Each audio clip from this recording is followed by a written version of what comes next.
I'm going to give another minute or two for folks to arrive, and then I'm going to hop right into it.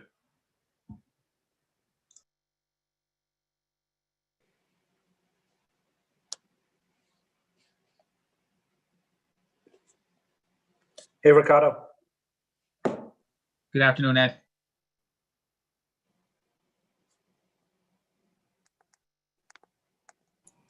Good afternoon, Chair.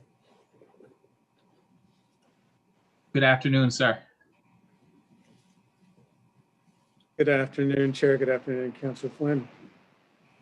Good afternoon, gentlemen. It's good to see both of you. Great to see you, Councilor Flynn. Thank you for having us back. So it's always good to be with you guys. It's good to be back.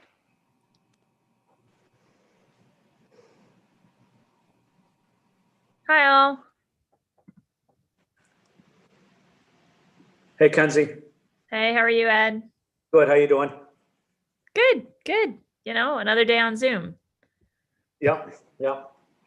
Get ready for the snowstorm. Get those snow shovels out. Hey, listen, I've got something better. I've got cross-country skis, so I'm hoping it's like a real, like they're promising kind of 9-inch situation. Because I can only get out in the city and use those if it's actually, you know, serious like that. But it's perfect pandemic exercise. It's outdoors, it's solo. So we'll see. Nice to see you, Mr. Chairman. Yep. And get those skis to the Boston Common, Kenzie. No, exactly. That's literally what I do. Yeah. It's super fun.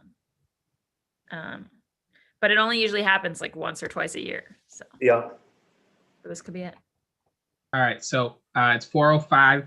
I'm aware that we have some folks on hard time restraints. So I see the whole panel is here. I'll start now. I'm going to go into the opening, and then the format, just so everybody knows, for the interest of time, because I understand that we have some time constraints for folks that are here from the administration. I'm going to go into a brief opening. I'm going to allow everybody a brief opening. Then I'm going to go beginning with the administration down. So Chief Martinez will go first. And then we'll go down the list. If folks can hold their questions until the entire panel has presented, I think that'll probably make it more time efficient. So let's go ahead and start. For the record, my name is Ricardo Arroyo, the District 5 City Councilor. I'm also the chair of the Boston City Council's Committee on Public Health. I'm joined by my colleagues, Councilor Flynn, Councilor Bach, Councilor Mejia, and I think that's it for right now. We'll be joined by others later. The public hearing is being recorded and live streamed at boston.gov City Council TV. It'll be rebroadcast at Xfinity Channel 8, RCN Channel 82, and FiOS Channel 964. We will take public testimony at the end of the hearing. If you wish to testify, please email Michelle Goldberg. It's Michelle A. Goldberg at boston.gov to sign up. When you're called, that's Gideon. He's visiting. When you are called, please state your name and affiliation, your residence, and limit your comments to no more than 2 minutes to ensure that all comments can be heard. You can also submit written testimony by emailing ccchealth@boston.gov. Today's hearing is on docket number 1125, which is an order for a hearing to discuss COVID-19 rates by neighborhoods and strategies to reduce transmission. Our expected speakers are Rita Nieves, the interim executive director at the Boston Public Health Commission, Marty Martinez, the chief of the Office of Health and Human Services, Samuel V. Scarpino, PhD, assistant professor, the Network Science Institute at Northeastern University, Manny Lopes, the CEO of East Boston Neighborhood Health Center, and Guale Valdez, the CEO of the Mattapan Neighborhood Community Health Center. And with that, I'll allow for brief openings in order of appearance. So Councilor Bach, if you have anything. Great. Thank you, Mr. Chairman. I want to thank you for calling this hearing and everyone at BPHC for all the work you're doing. I think that we all know that with cases rising in our city and just what is it, 10 months into this, that everyone shares, I think, the stress and anxiety that the counselors and our constituents have, and we know that the health commissions taking steps every day and taking steps really in a mind towards equity and how we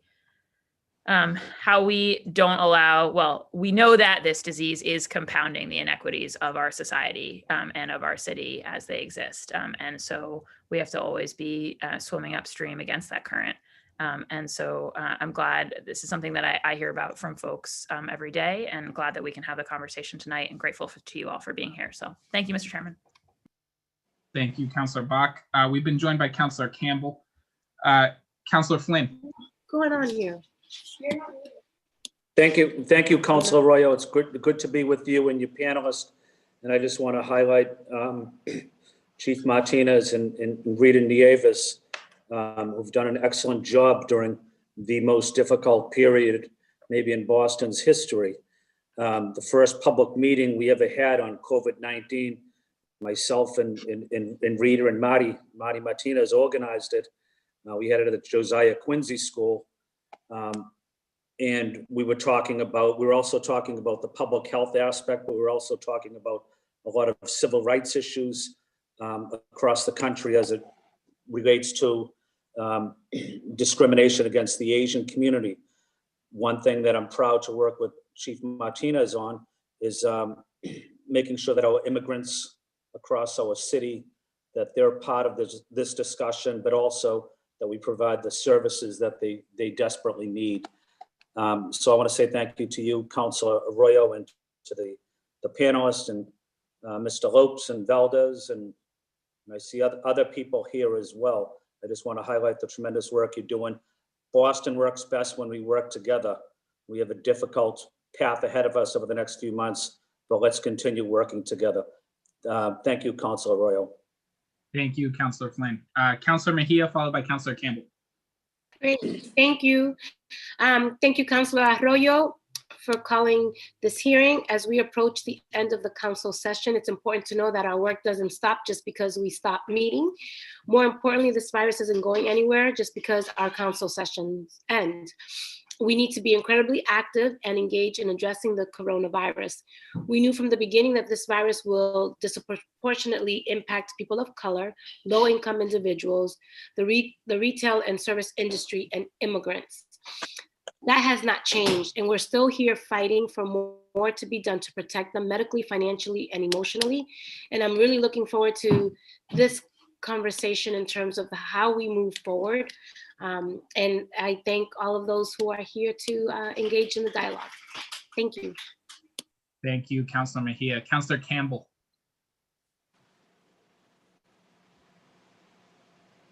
Thank you, Councilor Arroyo, for your leadership. And of course, thank you to all of the panelists for being here. And it's great to see our leaders from our community-based health centers who are doing incredible work every single day on the ground.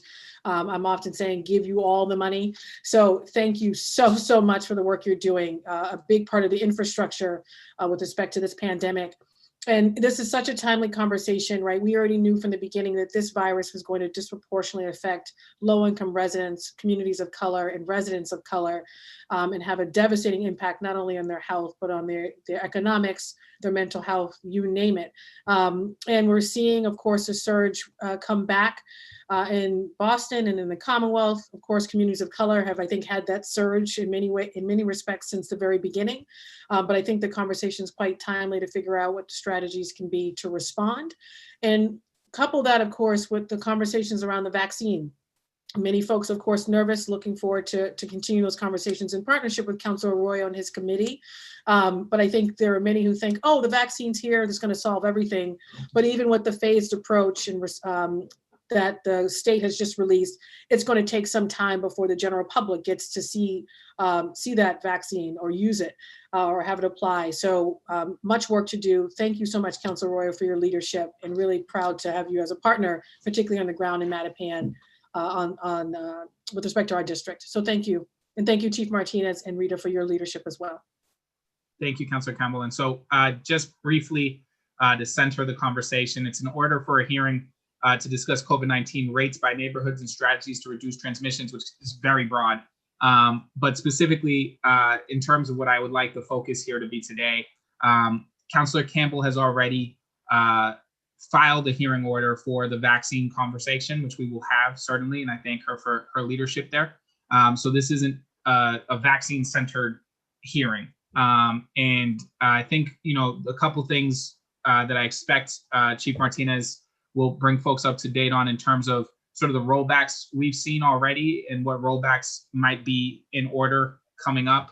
I think another thing that I'd like to sort of make sure we have a conversation about is we knew that a surge was coming post Thanksgiving. We know that the numbers of folks who are COVID positive are higher than they were in peaks in April and May. And so having sort of a conversation of how our hospitals and community centers are handling that, as well as what the plan for testing is. I'll give you a brief example. We've been in talks for a very long time to get a testing center in Hyde Park, which is a neighborhood that I represent. We got that, thankfully, online, I believe yesterday, and it's already booked. I mean, you can't find an appointment. It was already booked solid, probably within 30 minutes of it being live. And so the demand for testing is very high. And so I'd like to have those conversations. And so without any further ado on this, because I think we're heading into a Christmas surge again, I really am concerned about what those numbers will look like. I'm going to hand it over to Marty Martinez, the Chief of Health and Human Services, followed by Rita Nieves, followed by, and I don't know if you're both going to speak, so if you're not both going to speak, it's okay if one of you speaks, but I'd like you both to introduce yourselves, Manny Lopes and Guale Valdez, followed by Sam Scarpino. And I know that Chief Martinez has a time deadline, so depending on when he finishes his presentation, we may go directly into any questions for Chief Martinez so that we can release him. So thank you, everybody. And if you can go ahead and take point now, Chief Martinez. Sure. So thank you, Councilor. Thank you, Councilor Arroyo, Councilor Bach, Councilor Campbell, Councilor Flynn, Councilor Mejia. Thank all of you for not only being here, but for giving us an opportunity a little bit to talk about what we're seeing, what we're doing, and the effort that's there. Pleased to be joined by the panel today, especially Manny and Guale, two of our community health center leaders whose teams are working day and night to respond to COVID. So thank you both for being here and all the work you continue to do. So again, I'm Marty Martinez. I'm the Chief of Health and Human Services for the City of Boston, joined with my colleague Rita Nieves, who's the Interim Executive Director of the Boston Public Health Commission. We're going to walk through some slides and attempt to be brief, but we want to walk through some information about data and strategies so that the counselor and the counselors and public can know what we're doing currently and have been doing to respond to COVID. So I think there's a slide deck here that I'd like to be able to run through. If we could bring those up, that'd be great.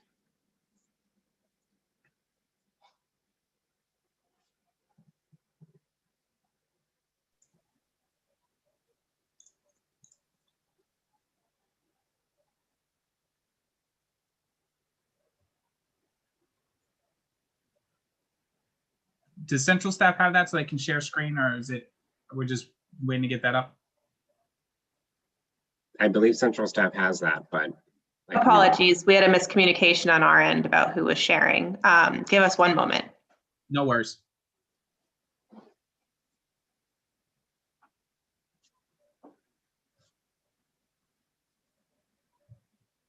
As we start to share, I can sort of jump in if that works.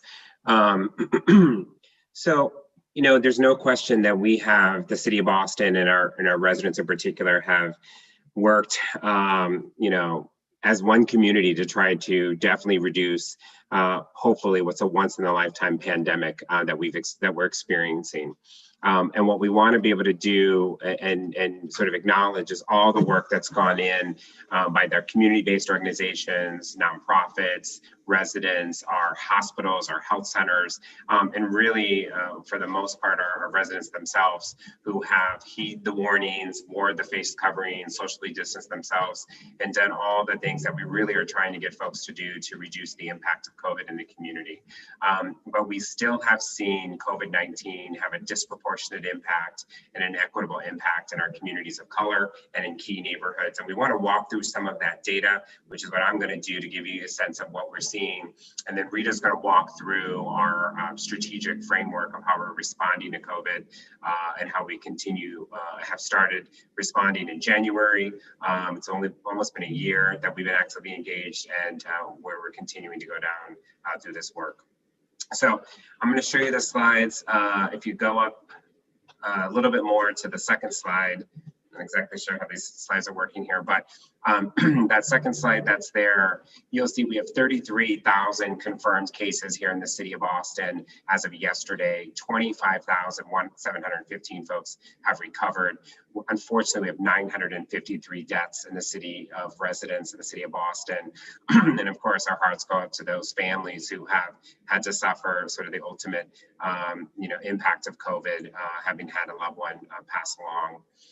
In terms of the data that you see there, in terms of our race and ethnicity, we have race and ethnicity data for about 87% of our cases. And what you see that breakout is that you see 32% of all cases in Boston are Latino and Hispanic, 30% are white, 26% Black African American, 8% is folks identifying in another category, and 5% Asian and Pacific Islander. That ethnic and racial breakdown has been consistent for quite some time, that the majority of folks with COVID in the city of Boston are people of color. In the spring, we saw Black African American rates be much higher than any other community. And then coming into the summer and fall, the Latino community surpassed the Black African American community in terms of the community that was most impacted by COVID, both by a percentage of population and overall percentage of those who had tested positive in the community. Next slide. Show you a little bit to continue this is on resident testing, and I hope these can everyone can see these, but on the resident testing piece, you'll see that what this breakdown, it's really important we create testing access. So as we're trying to create testing access, this gives you a sense of through earlier, about 2 weeks ago, of the total number of people who've been tested by race and ethnicity. And so although the largest bucket of continuous testing is in the white community, singular, in communities of color, Latino, African American, Asian, and other, who are folks who do not identify in these racial buckets, that continues to be that we're testing more folks that are not in the white community than are in the white community. We have a large bucket of missing or unknown category as when this data comes in, and that data, when it gets categorized based on case investigations or additional information, at a very high number falls into a community of color category. So we continue to see the percentage of testing that's happening and continue to monitor to ensure that we're creating access across our neighborhoods and across our populations. Next slide. So when we think about looking at the data, one thing that's been central to our response from the Boston Public Health Commission and Health and Human Services and the administration is to look at the equity lens and to make sure we're understanding how this has impacted our Black and Brown communities. And so in terms of cases and deaths by race and ethnicity as of December 9th, you see the breakdown. The orange is the percentage of cases that are within the population. The blue is the percentage of deaths that are of that community and that population. And then the gray is the percentage of the population in the city of Boston.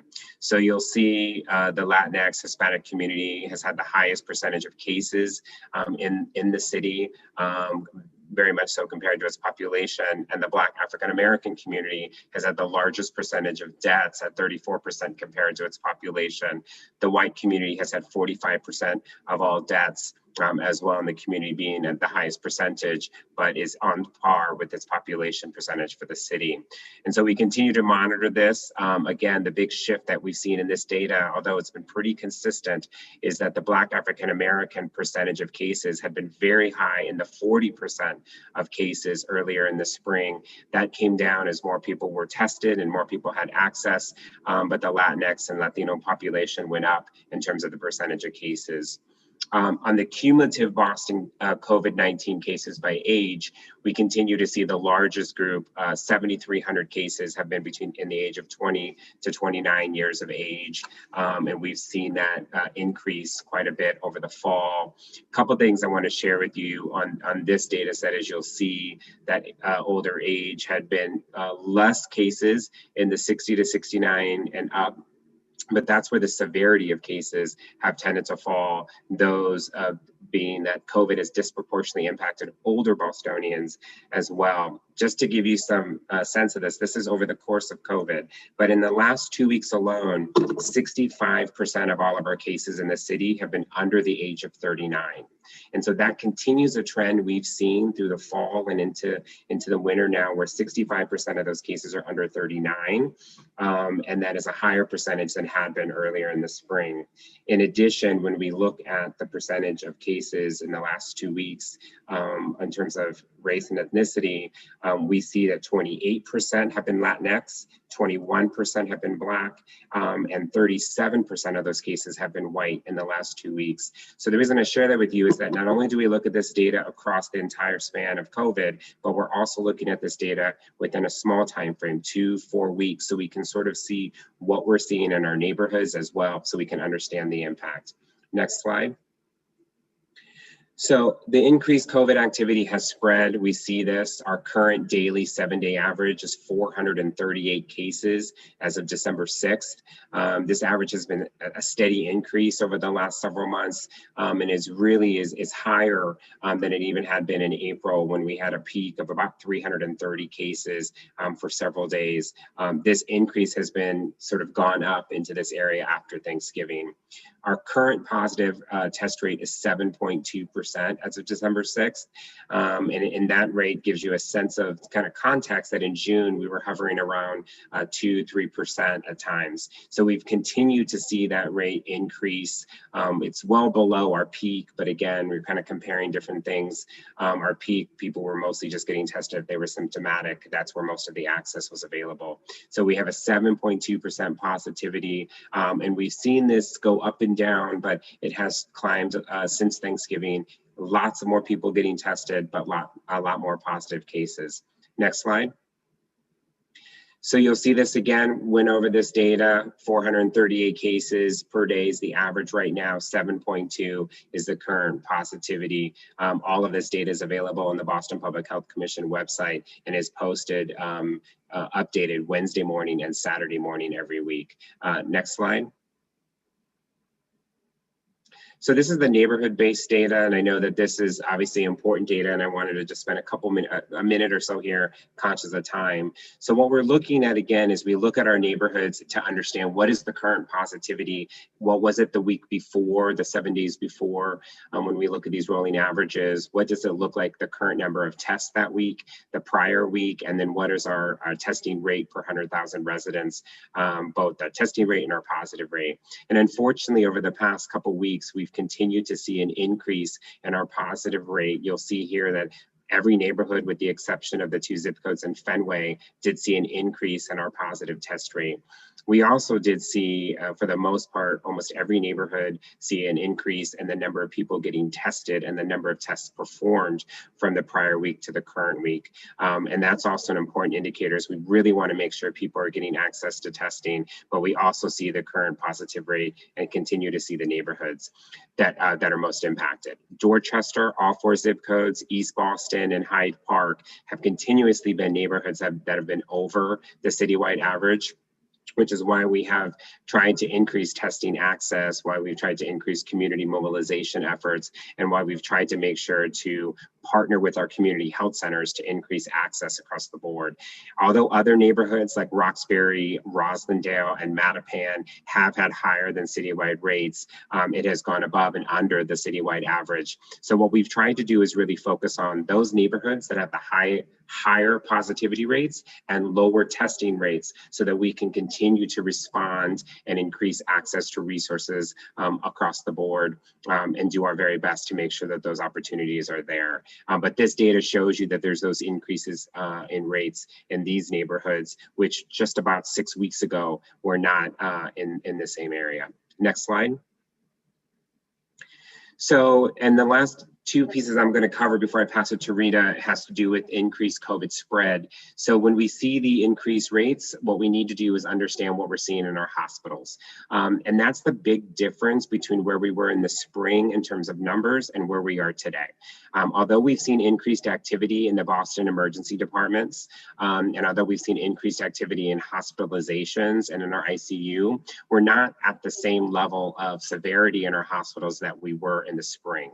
We currently have about 320 COVID positive patients in our Boston hospitals. In the peak in the spring, we were about 1,600 patients in our Boston hospitals. So we're not at the same level of severity. The climb also was very quick in the spring, and we've seen a slow increase here. So our hospitals have been clear that they feel prepared to take care of those most severely impacted, but there's no question that we're seeing more activity. We're seeing hospitals be challenged by increased hospital admissions, staffing challenges with people working in hospitals testing positive, and generally trying to make sure they can take care of folks. But we are in constant conversation and contact with the hospitals, which Rita will mention, but that is an increase that we continue to see.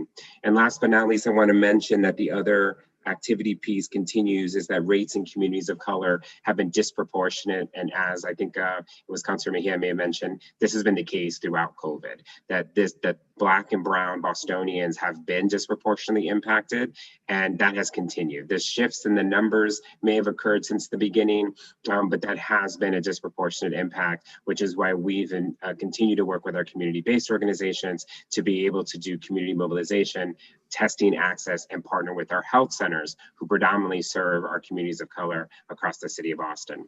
So I want to briefly pass this to Rita Nieves. Rita is going to walk through, I covered these metrics. So we're going to go to I'll show you the next slide, this slide. Rita is going to cover what the response has looked like. And I know we have a lot of slides here, so I think Rita is going to give a quick overview so we can make time for questions or pass to the other participants. But Rita is going to cover some of the strategies that we are engaged in and focused on as we respond to COVID. Rita? Thank you, Chief Martinez. Thank you, Councilor Arroyo, Bach, Mejia, Flynn, and Campbell for the opportunity to have a conversation with you about, what we've been doing and what are our plans for the upcoming months, regarding our response to the pandemic. So this slide that you have in front of you is just, an image that we put together to show how, there are so many components to the response that we've been having to the pandemic since February. And I'm just going to highlight how we have enhanced our response, and the strategies will be implemented in the next 60 days. So, as you can imagine, access to testing has been a key strategy that we've had to implement, and we've been at this for many, many, many months. Informing, ourselves, our partners and our residents and city government around data, and improving our ability to collect and capture the data that's needed for us to make informed decisions and to keep everybody informed on how the pandemic is evolving. It's, obviously has also been a key aspect of our work. Contact tracing, following up on cases, also key to also mitigating the transmission of the virus. Enforcement and restrictions. I'll talk a little bit about the restrictions at the end. Ensuring that there's isolation capacity, especially for vulnerable populations and places where we send people who needed to be quarantined or isolated. And working with our healthcare infrastructure, not only our hospitals, but our health centers and other providers. And lastly, doing community outreach and resident outreach to ensure that we stay connected with folks, brought information, and also are able to bring back information as to what were the concerns, issues around access to testing services, and anything people were saying out in the community that they needed and were not getting. All of this, obviously, always making sure that all of our decisions and planning were guided by equity, prioritizing our most vulnerable populations who were in need of support and services. Next slide, please. So, we have established, and it's quite, have been documented that COVID-19 has had an inequitable impact on specific populations. Chief Martinez covered the data around people of color, and Latinx community continues to see higher rates of infection than any other group. Our latest numbers show 32% of our cases are in the Latinx community, and while the size of the Latinx population in Boston is 19%. And Black African American residents have had the highest rate of infection at the beginning, and have maintained the highest rate of mortality throughout the pandemic.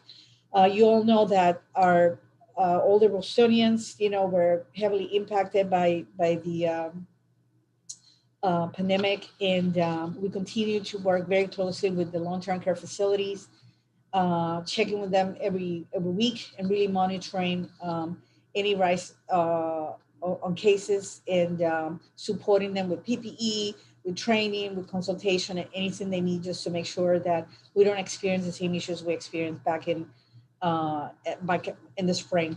And our unsheltered Bostonians, who, as you know, are very vulnerable and have no place to isolate or quarantine. It's a group that we have done an enormous amount of work with our partners to establish surveillance testing, to de-densify the shelters so we didn't have so much crowding, and mitigate any transmission. So we're very happy with what's happening in our shelters, and our ability to really keep things under control. Over the months of the summer, we went for about 8 weeks without a single case in our shelters. So that speaks to all the different strategies that we implemented, and also with our partners, Healthcare for the Homeless and other shelters. Next, please. So in terms of our testing capacity, our testing capacity, has evolved over time. I was fortunate to be one of the persons from the commission that had to work very closely with the health centers since the months of March. So we were able to assist, all health centers in the city to ramp up testing. We were able to facilitate that they got resiliency funds dollars. So every single health center got that first award so they could ramp up testing. And, all of them were able to do a tremendous amount of work at the beginning of the pandemic. Then in the summer months, we went back to them, and now using CARES Act dollars that we had, we were able to fund a number of them to not only ramp up their testing, but also go outside their facility and be able to do community testing in community sites, such as churches and other types of facilities. They were able to also support our work going to BHA housing and really going into facilities that we had high density of folks and low numbers of testing. So, the role that the health centers have played, it's been, incredibly significant and important in helping us really get, increased access to testing in many, many aspects of our society. We also then work at coming up with mobile testing units, and East Boston Health Center, right now, Harbor Street, Whittier Street, we have another vendor that it's doing mobile testing unit for us in Jamaica Plain. And using the mobile testing unit model, we've been able to move around the city and following the data, going to those neighborhoods that were spiking and showing, very high positivity rates. We were able to quickly go into those neighborhoods with the mobile testing units and be able to increase access very quickly. So we are doing that right now. We'll continue to do that and continue to find opportunities, look for opportunities to increase our ability to move services like that through mobile units.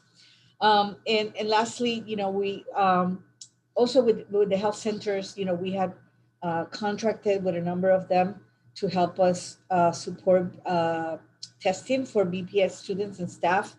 Once, hopefully in not so far future, when we begin to roll out reopening of in-person for regular, students, we'll be able to count on some of the health centers that will fast track either staff or students who may need additional support around testing, or for any special situations where we have a cluster, for example, and the health centers. There are a number of health centers that are already lined up to play that role. Next.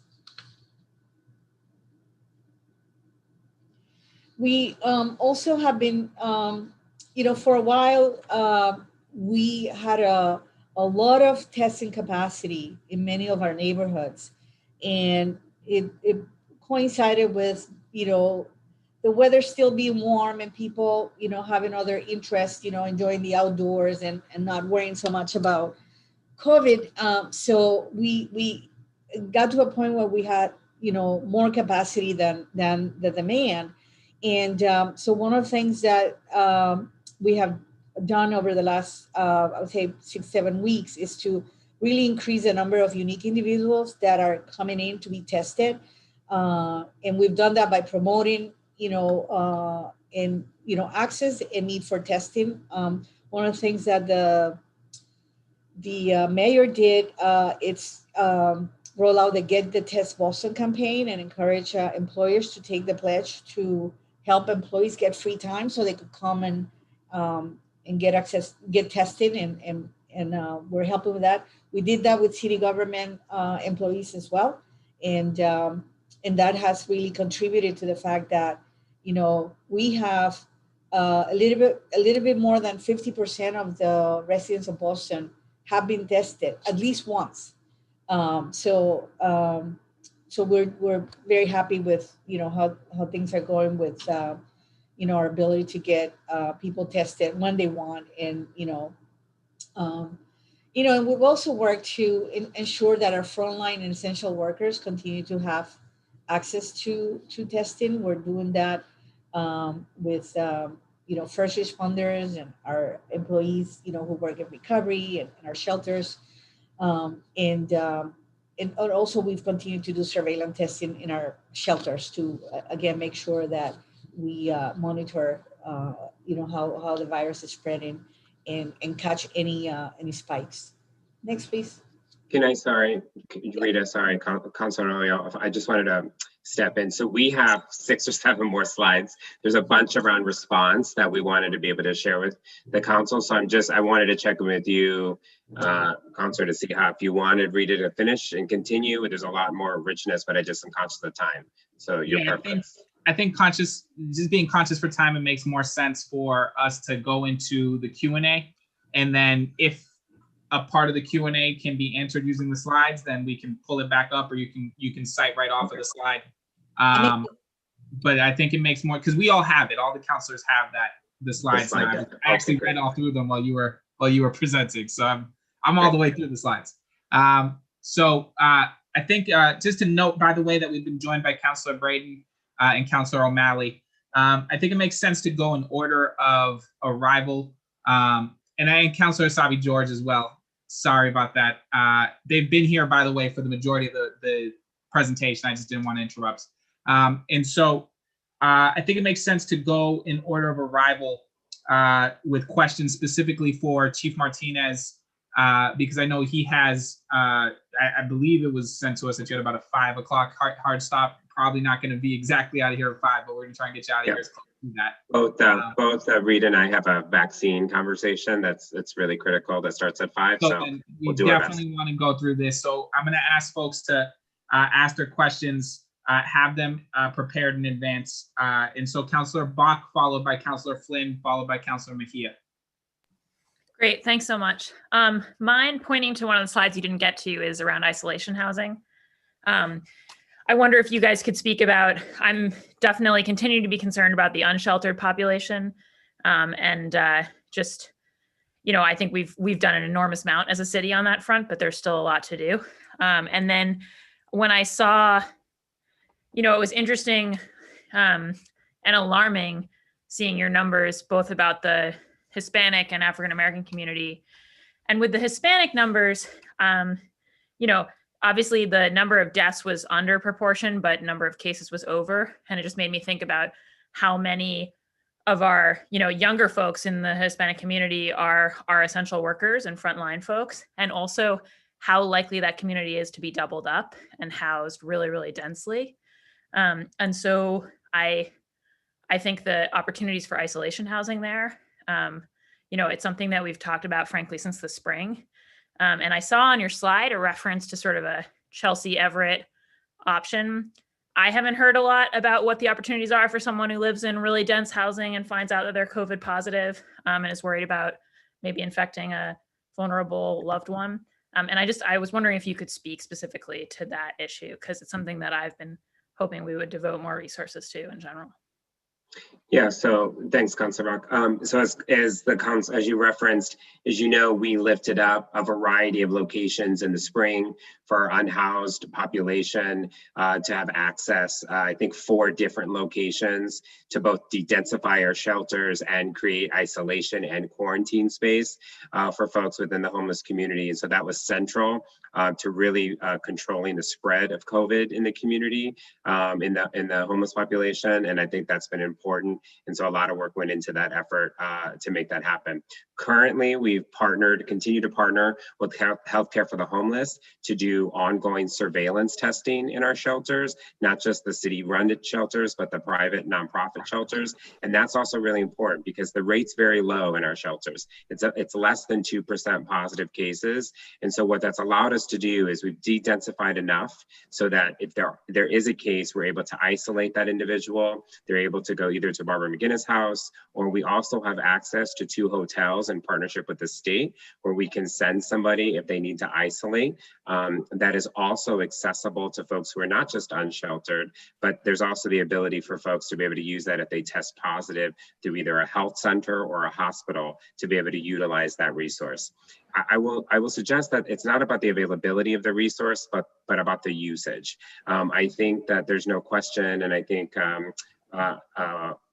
East Boston Neighborhood Health Center found this out, so did the state, that although some of those sources are available, it's much more difficult to ask somebody to leave their family and their home to go isolate at a hotel for 14 days when many people have other responsibilities and other things that they just cannot go do that from. So although the city of Chelsea, other cities had isolation hotels specifically targeting the immigrant community, they had very low usage. And when we did even focus groups with residents who tested positive about use of isolation spaces, they were clear that leaving their family was not really going to be an option that they could do. So they needed more education about how to keep themselves safe, keep their family safe in their household, in addition to trying to figure out how to help others along the way. So we do have isolation space today. Health centers have the ability to refer, and we've done that in partnership with the state.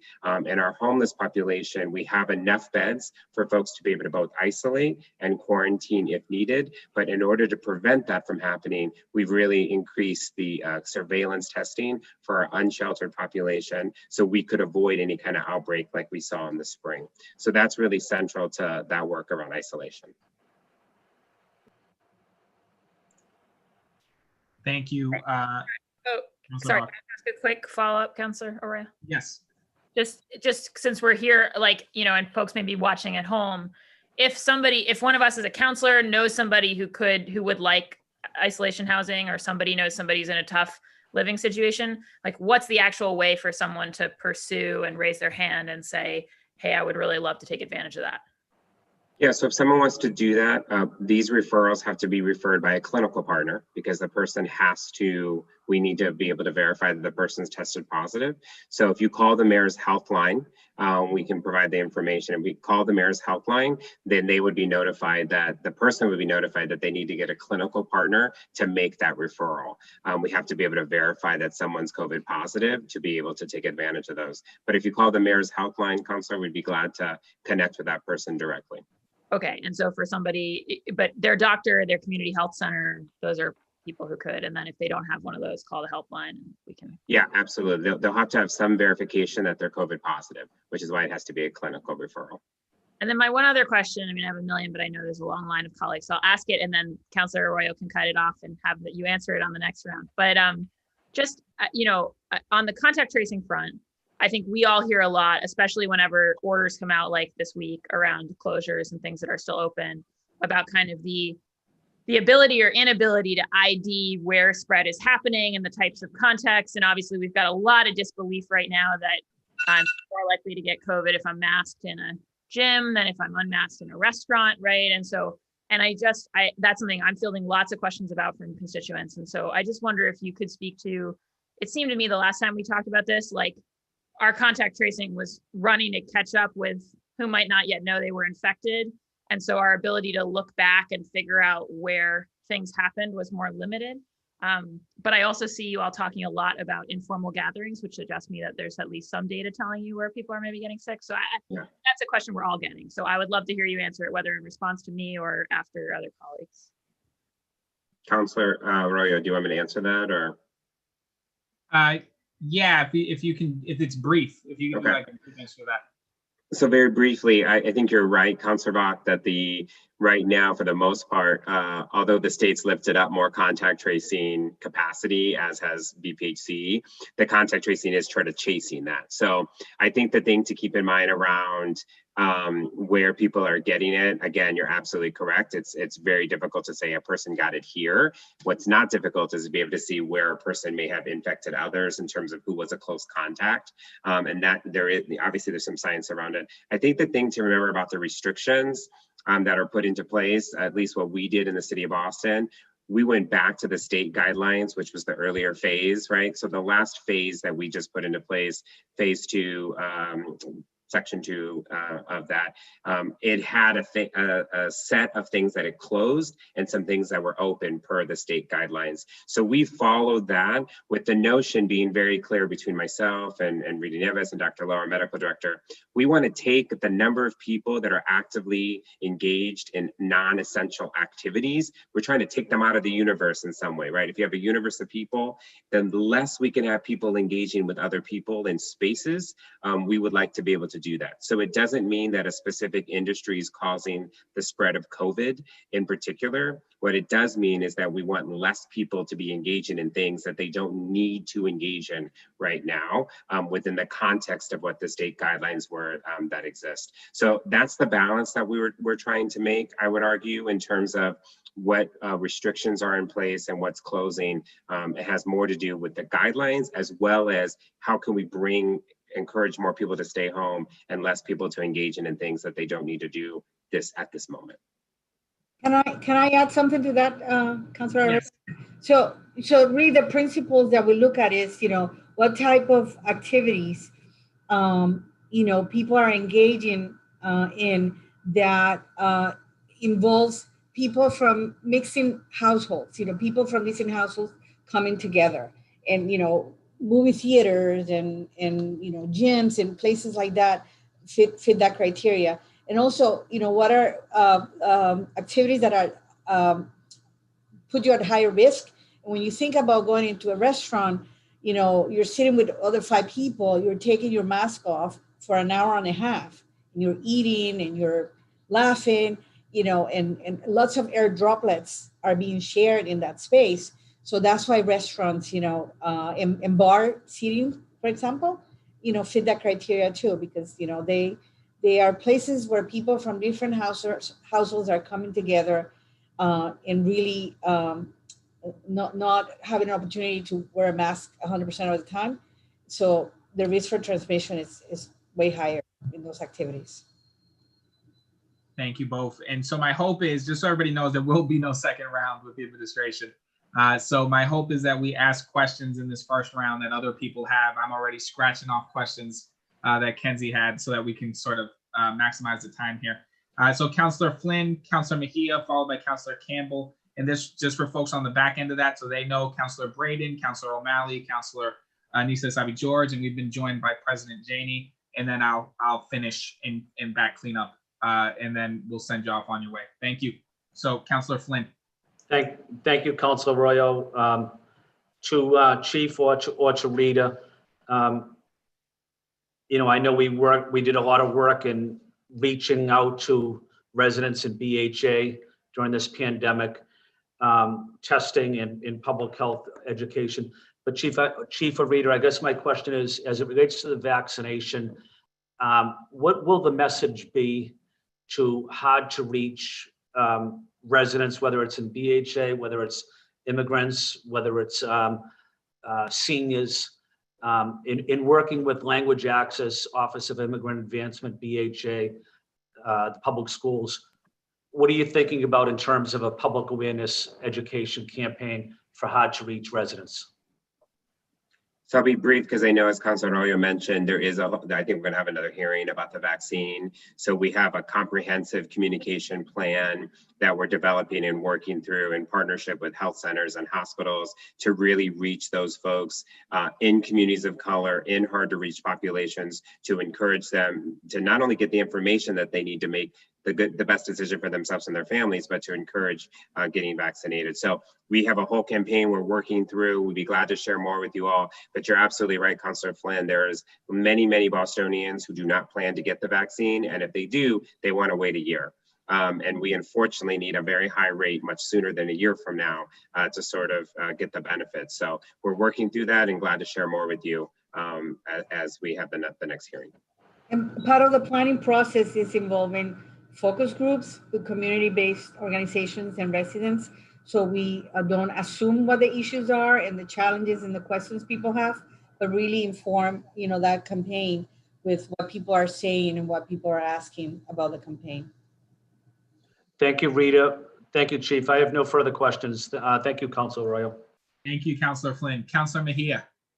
Yeah, so thank you, Councillor Arroyo. Just so that I'm clear, this is it? No more questions after this? Are we done? Yeah, so there will be more questions, just that'll go to the community health centers and Sam Scarpino, the epidemiologist. But if you have a question for the administration, it's in this round. Okay, great. So thank you for that clarity. I am curious in regards to what Commissioner Nieves just mentioned in terms of the restaurants and the droplets and an hour and a half sitting in one place. How is that different than students sitting in Boston Public Schools in regards to exposure? What's the science behind those two things? Well, in school, the students, I'll just answer the question about the mask. You know, students and staff and any adults in the schools are supposed to be wearing a mask, you know, the whole time that they're indoors and outdoors as well. So that's a huge difference. And then social distancing is required too. So in restaurants, you know, you're sitting next to each other, you know, like you're if you're eating with 5 other people in a table of 6, there's no social distancing happening there. So the proximity of people, it's way more than anything that's happening in school. Okay, thank you. And then one more question, just because I want to be super mindful that my colleagues also. I'm just curious, you know, there are a lot of folks, when it comes to neighborhoods with large numbers of college students who are attending in-person classes, COVID positive rates are impacted not just to the students and faculty, but the surrounding community. And what is the reasoning to keep these schools open? And is the city advising any changes to the higher education institutions? Yeah, so that's a great question, Councilor Mejia. We, as you know, the purview of colleges and universities lives with the state. The state has the ability to allow them to be operating. However, we have requested from them before they open, we requested infection control plans from the colleges and universities to help us know how many students they were bringing, how they were testing them, how they were isolating them, and how they were making sure to not only test students and staff, but also other essential staff that are serving those students. We have had another meeting with the colleges and universities just this week, where we asked them if they plan to try to do anything in addition to what they were already doing, that they need to provide us additional information on those infection control plans. We're using sort of every leverage we have to make sure that they're keeping not only the students safe and the staff, but also the surrounding neighborhood. So we don't have the ability to say you can't come back. They fall under the state purview, but what we do have the ability to do is get that information for them, push them to test even more. I will say the positive rate's been very low in the testing that they've done, but it's a good point that we need to continue to make sure we're monitoring and staying on top of any activity that they're responsible for. Yeah, and I want to be super mindful that I have other colleagues waiting, so I'll spare you the rest of my questions, and thank you so much for all your hard work. It's greatly appreciated. Thank you, Councilor Mejia. And one thing for colleagues who do still have questions and would have needed a second or third round, if you send those questions to me, I will send those questions to the administration so that they can respond to those questions in writing, and then I'll distribute it. Councilor Campbell, followed by Councilor O'Malley, followed by Councilor Anissa Sabi-George, followed by President Janey. So Councilor Campbell. I'll defer because I would like to hear from the community-based organizations too. I know we have the presentation and appreciate Chief Martinez and Reader's work, so I will give my time to the other panelists. Thank you so much. Councilor O'Malley, followed by Councilor Anissa Sabi-George, followed by President Janey. I'm going to cut in because I don't see Councilor O'Malley anymore on the screen. Now. Thank you, Mr. Chair, and thank you to the administration and Chief and Director Nieves for joining us. And I did tune in a few minutes late, so I do, coming in from another commitment, I do hope that you can share that presentation with us. Did you go over at all any of the testing that's happening in our communities specific to our schools that have been reopening? If you did, I'm happy to just review the presentation. We did not. It's not included in that data. We can share if we can share that information in terms of what's happening. I will tell you this week we are starting a BPS pilot this week. A pilot that will be testing at 15 different schools. We'll be testing all 9th through 12th graders at that school and all staff at that school. And then we also offered teachers and staff at other schools that were opening, the other 18, they were all invited to be tested either today at one of 4 sites or they were offered to attend our community site in Jamaica Plain. So we are trying to make testing accessible through that pilot, but we can share the current numbers of infections overall and can share that with the council afterwards. Great. And then my other question is, and this may be more appropriate for Chief Barros at some point, but received a few calls today around some of the gyms that were shut down or that will be shut down starting tomorrow. And just curious if there is an opportunity similar to the bars who are able to present sort of a change in plans around safer seating at the bar, if there is an opportunity for gyms who have had either no positives within their membership or can create sort of some special designs that make it a safer environment for them to continue operating. Will there be sort of more appeals opportunities within different industries, but the gyms in particular I heard from today? Yeah, so what I can tell you is right now that those restrictions are across the board for the next 3 weeks. And we're not, with that exception of restaurants being able to file an additional piece of information, there's no other way to get an exemption on that front. I mean, what we're really trying to do, again, is make some tough choices here about what we have open and what we don't, in an effort also, as we bring back students to try to balance that out. So that won't be available for those gyms. Yeah, no, I appreciate that. And, you know, it obviously is a difficult time for everybody, but I had that question specifically to me today, so I wanted to ask it here. Thank you, everyone, for being here, and look forward to the next panel as well. Thank you so much. President Janey. Thank you so much, Mr. Chair, and many thanks to everyone on the panel. I'm hopeful that we are taking lessons from the surge earlier in the spring and applying them, and interested in hearing what they are. I did join late, so I don't want to take everyone's time here, perhaps asking questions that have been already asked, but I'm deeply concerned just that the numbers, when we're looking at the Black community, the Latinx community in particular, that we continue to see the disproportionate impact in terms of cases, and then how are we taking that information really to inform our thinking, not only for, test access, which I think we're doing, good at now. Certainly that's been my personal experience, as well as the experience I'm hearing from constituents. So again, grateful for that. But how will we use this to inform our thinking in terms of vaccine? And I know we're a ways off in terms of how the general public will get access to it, but I think now is the time to plan, and that it's important to use the information that we have before us to inform that thinking. And if you've discussed that already, again, happy to view the tape and move on to the next panel. That will be it for me, because again, I know we're mindful of time and we've got a big meeting tomorrow, as well as this important hearing. Thank you again, Mr. Chair, and thank you to this panel. Thank you, President. So I guess the only thing I would say to that, Councilor Janey, President Janey, is that you're absolutely right. I mean, we've seen the disproportionate impact and the inequity that's existed.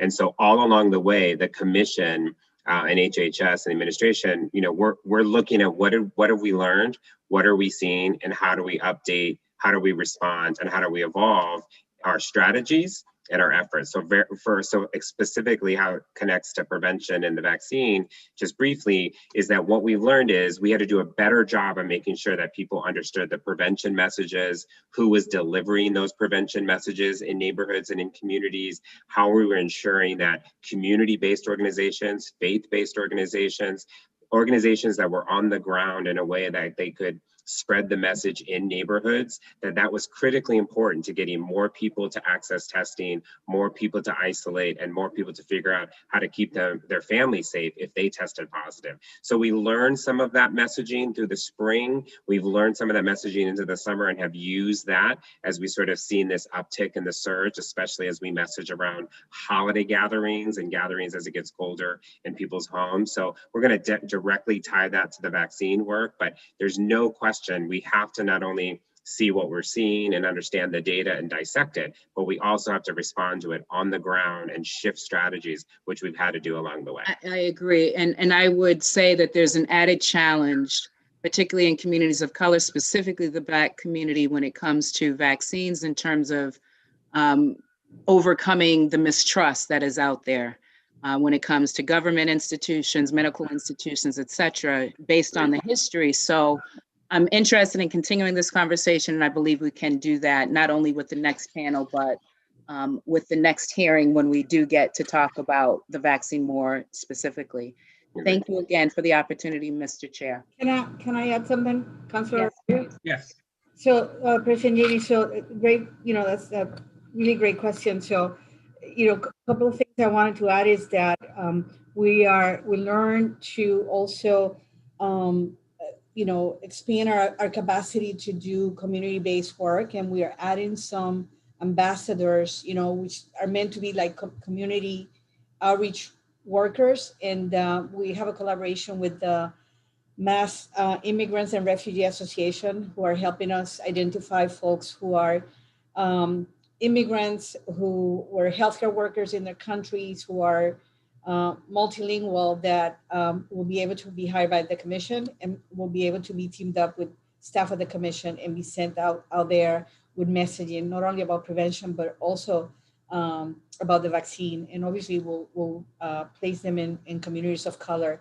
And lastly, we have a very strong history of collaborating with community health centers and the healthcare system. And we're already hearing from focus groups that folks will be looking out for whatever their primary care provider will say to them about the vaccine, and that they will trust their PCP about that. So I think what we have to do is really make sure that we connect and partner with the health centers, especially, and other PCPs very early on how to combine forces and really integrate our messaging, so we can really get good information out there and start building trust and really teaming up with the people who are going to be asked by folks, should I take this or not? So that's something we have to do slightly different in this phase of the pandemic.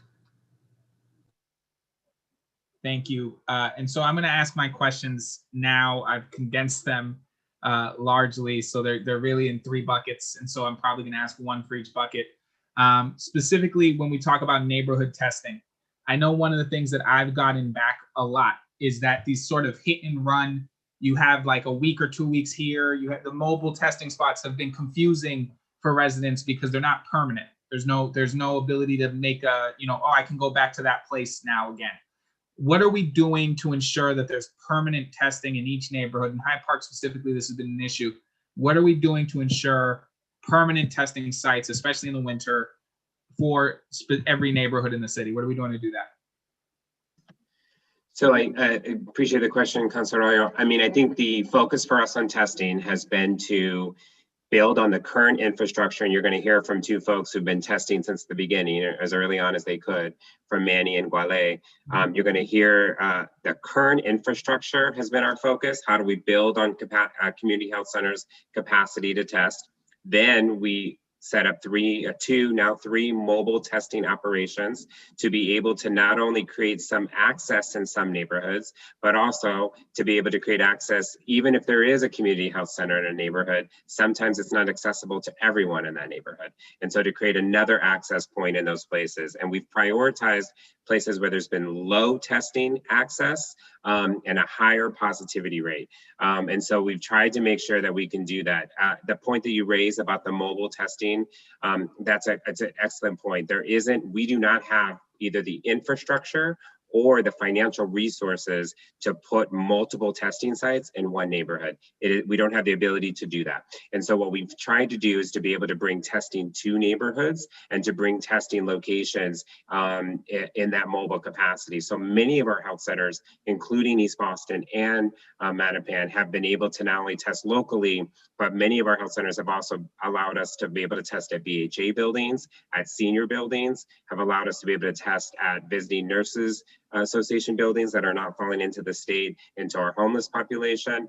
So we've tried to be able to piece together the testing apparatus to do that, and also to be able to make sure that we can have access across the board as we can, and make things accessible that we might normally not have done, like the CVS testing that's happening across the city that we normally would not have promoted or advocated with, but that was another resource that was necessary. So we're working right now. The Hyde Park site that you referenced will be there at least for the next 6 to 8 weeks, is the goal for that site.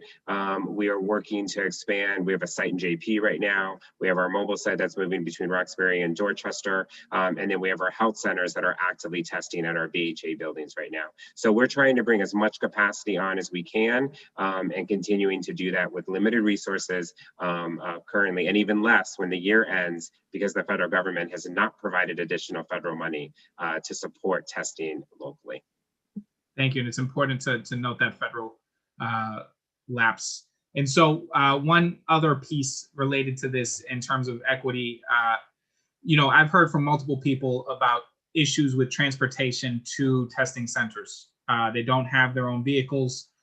Is the city doing anything, especially in the winter months? Folks should not be walking miles to a testing center in snow or ice or any of these kind of conditions. Are we doing anything to provide transportation, or alternatively, are we doing anything to do either our own partnerships as a city to reimburse those costs, or private-public partnerships with companies to reimburse costs of transportation for COVID testing?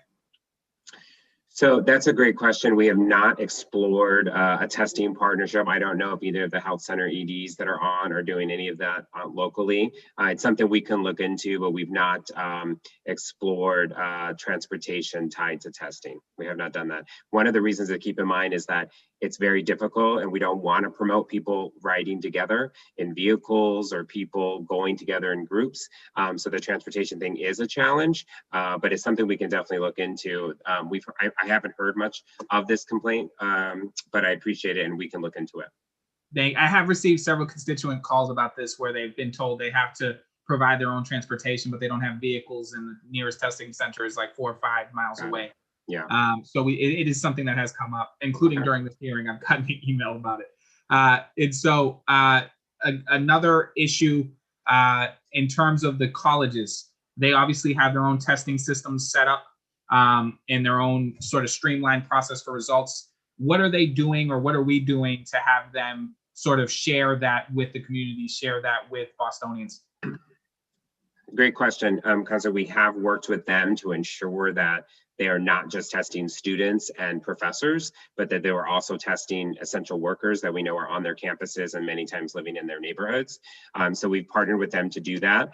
We've also encouraged them to test more of their students, right? Because not all students on campus are being tested the entire time. There are many students who are living off campus or who are remote. So we've also encouraged them to expand what that definition is who's getting tested. And then we partnered with health centers to help us, or not health centers, I'm sorry, with the colleges and universities to explore lab usage. Some of them have additional space in their labs to be able to partner with the health center to test more.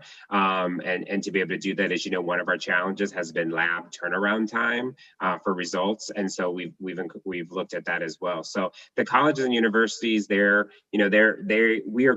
going to just be clear, before they were coming in, I think doomsday was what you read on every website and Twitter and on the paper. We haven't seen that in the colleges and universities in their work.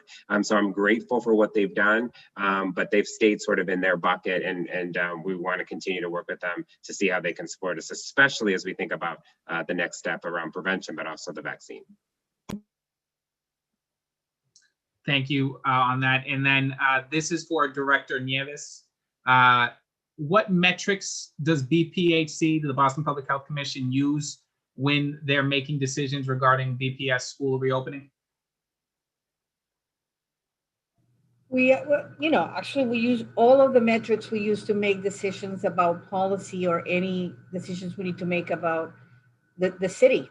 Because, when we think about saying it's okay to open a school or schools, we need to look at the context, and the context is the city. So we look at what is it that our metrics are telling us as to how fast in the magnitude of the spread of the virus in the community. And then the other metrics that tells us what is our healthcare system capacity to treat people who are getting sick.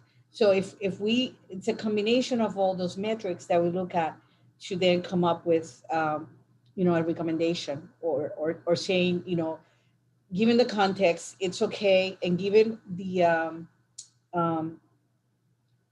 whatever strategies and measures and safety measures that BPS have put into place in those schools, given all those things, is that we then make recommendations based on that.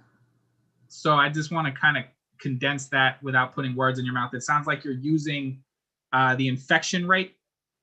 We use a positivity rate, number of cases, how many people are being tested, how many people are showing up in emergency departments with COVID-like symptoms, how many ICU beds are being utilized, and how many beds the hospitals that are non-surge beds are being used, because it tells us, are the hospitals getting overwhelmed? And if they are, that spells trouble for everybody.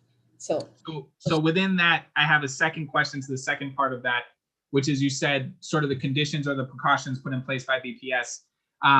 Every school building in BPS is a little bit different from another, right? The reality is we have some school buildings that likely have as modern as you can get in terms of their HVAC and everything else that's going on. We have other schools that haven't been updated since they were built in like the 60s, right? So the question I have for the BPHC is, when you're making a question on opening, what I've had an issue with is it's sort of a blanket open or close. You yes or no. It's similar to our budget, right?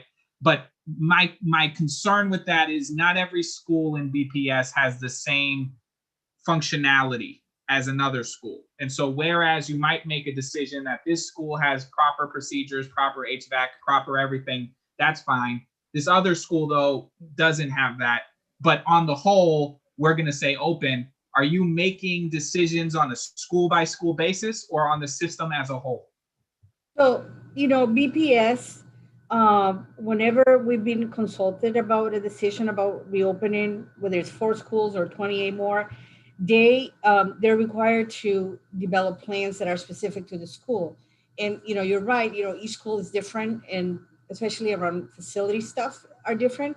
But what we pay attention to is, you know, are the there's some basic measures that have to be put into place around safety and around environmental, items, and around prevention, right? And so we set the bar. Everybody has to be able to say, we're going to be able to do this in this school. And they have to be consistent with DESI and CDC guidelines. So when we look at, every plan for each school, if they meet the criteria, then we're saying, okay, they're meeting the minimum standards to operate safely. We also look at, how many students are they bringing in and how many adults.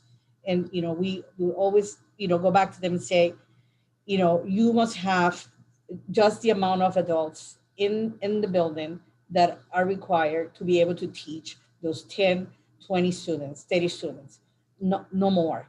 Because obviously, we want to ensure that we don't have an unnecessary amount of folks in the building just because the building is open, Thank you. And so in looking at the time, I'm going to end it there. We'll send you the questions that we have. I want to thank you both for taking the time to be here and for your candor and answering questions. I'll make sure that I collect the questions remaining from my council colleagues so that we can send to you moving forward. And so thank you so much. If you have any closing things that you'd like to say before we hand off to the next panel, please do feel free. The only last thing I'd say is thank you, Councilor Arroyo, and thank you to the councilors for your effort. And I appreciate anything you can continue to do to lift up the messaging that we're experiencing around the holidays. People staying home, people celebrating with their own household. We saw a spike after Thanksgiving, that was clear. And we will see another one after Christmas and after the holidays if we don't continue that message of spending it with our own households. So again, thank you for helping to lift up that message. Appreciate it. Thank you so much. Thank you for all the counselors and for you to putting this together. And big thanks to Manny Lopes and Wale Valdez. They've been incredible partners in the work we've been doing for months. And without the health centers, we would have been in big trouble. So they have stepped up to the plate in many, many, many ways. So we really appreciate their partnership and their support and all the contributions they made to the city. So thank you. Thank you. And so with that, you're both free to go to your next meeting. Thank you. I'm going to go to Mr. Lopes, Mr. Valdez, and Mr. Scarpino in that order. Okay. Thank you, Chair Arroyo, and thank you to all the councilors for inviting us to share with you our experience during this really difficult time for our health center as well as our city. I have prepared remarks, but I think for the purpose of time, I'll just go just very quickly. Many of you are very familiar with East Boston Neighborhood Health Center. We are a large community health center servicing the neighborhood of East Boston, as well now as the South End with the acquisition of South End Community Health Center. As you're also aware, 80% of our patients live below the live at or below the 200% of the federal poverty level.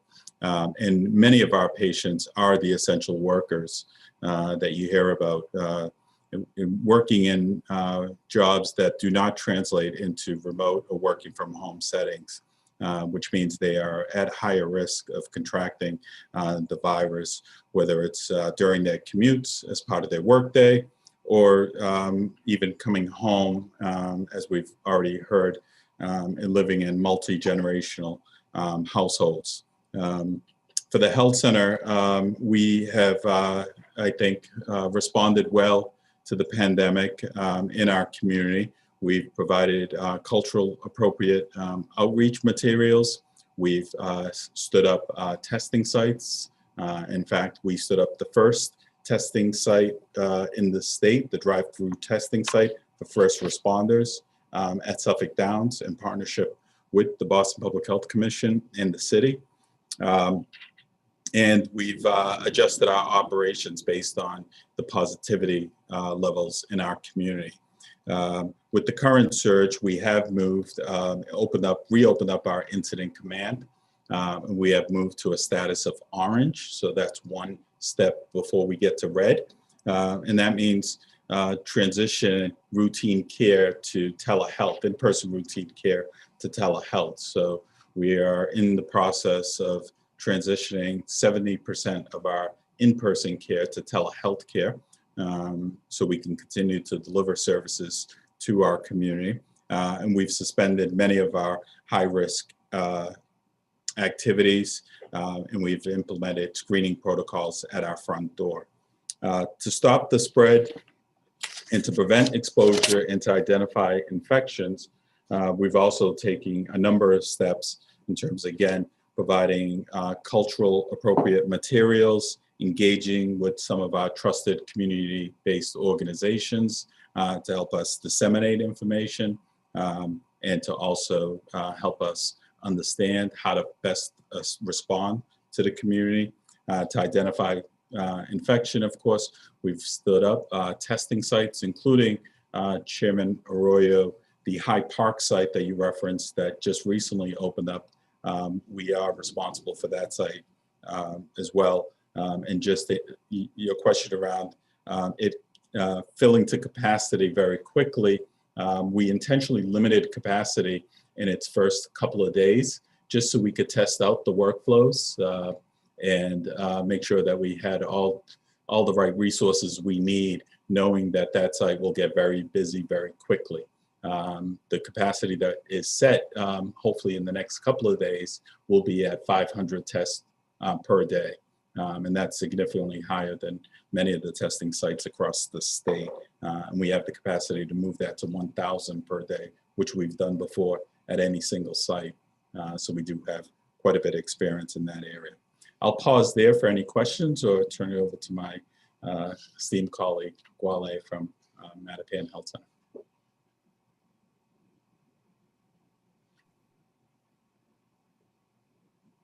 Mr. Valdez, you can go ahead.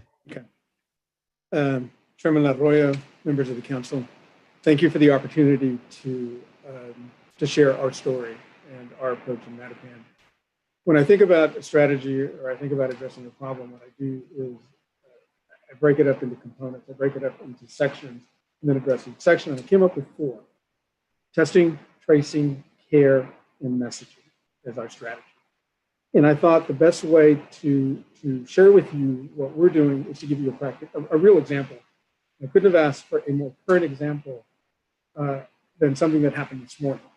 So our testing has to be flexible, and it has been flexible. Given the mobile testing that's been done, we have actually rented a trailer so we can test in the winter.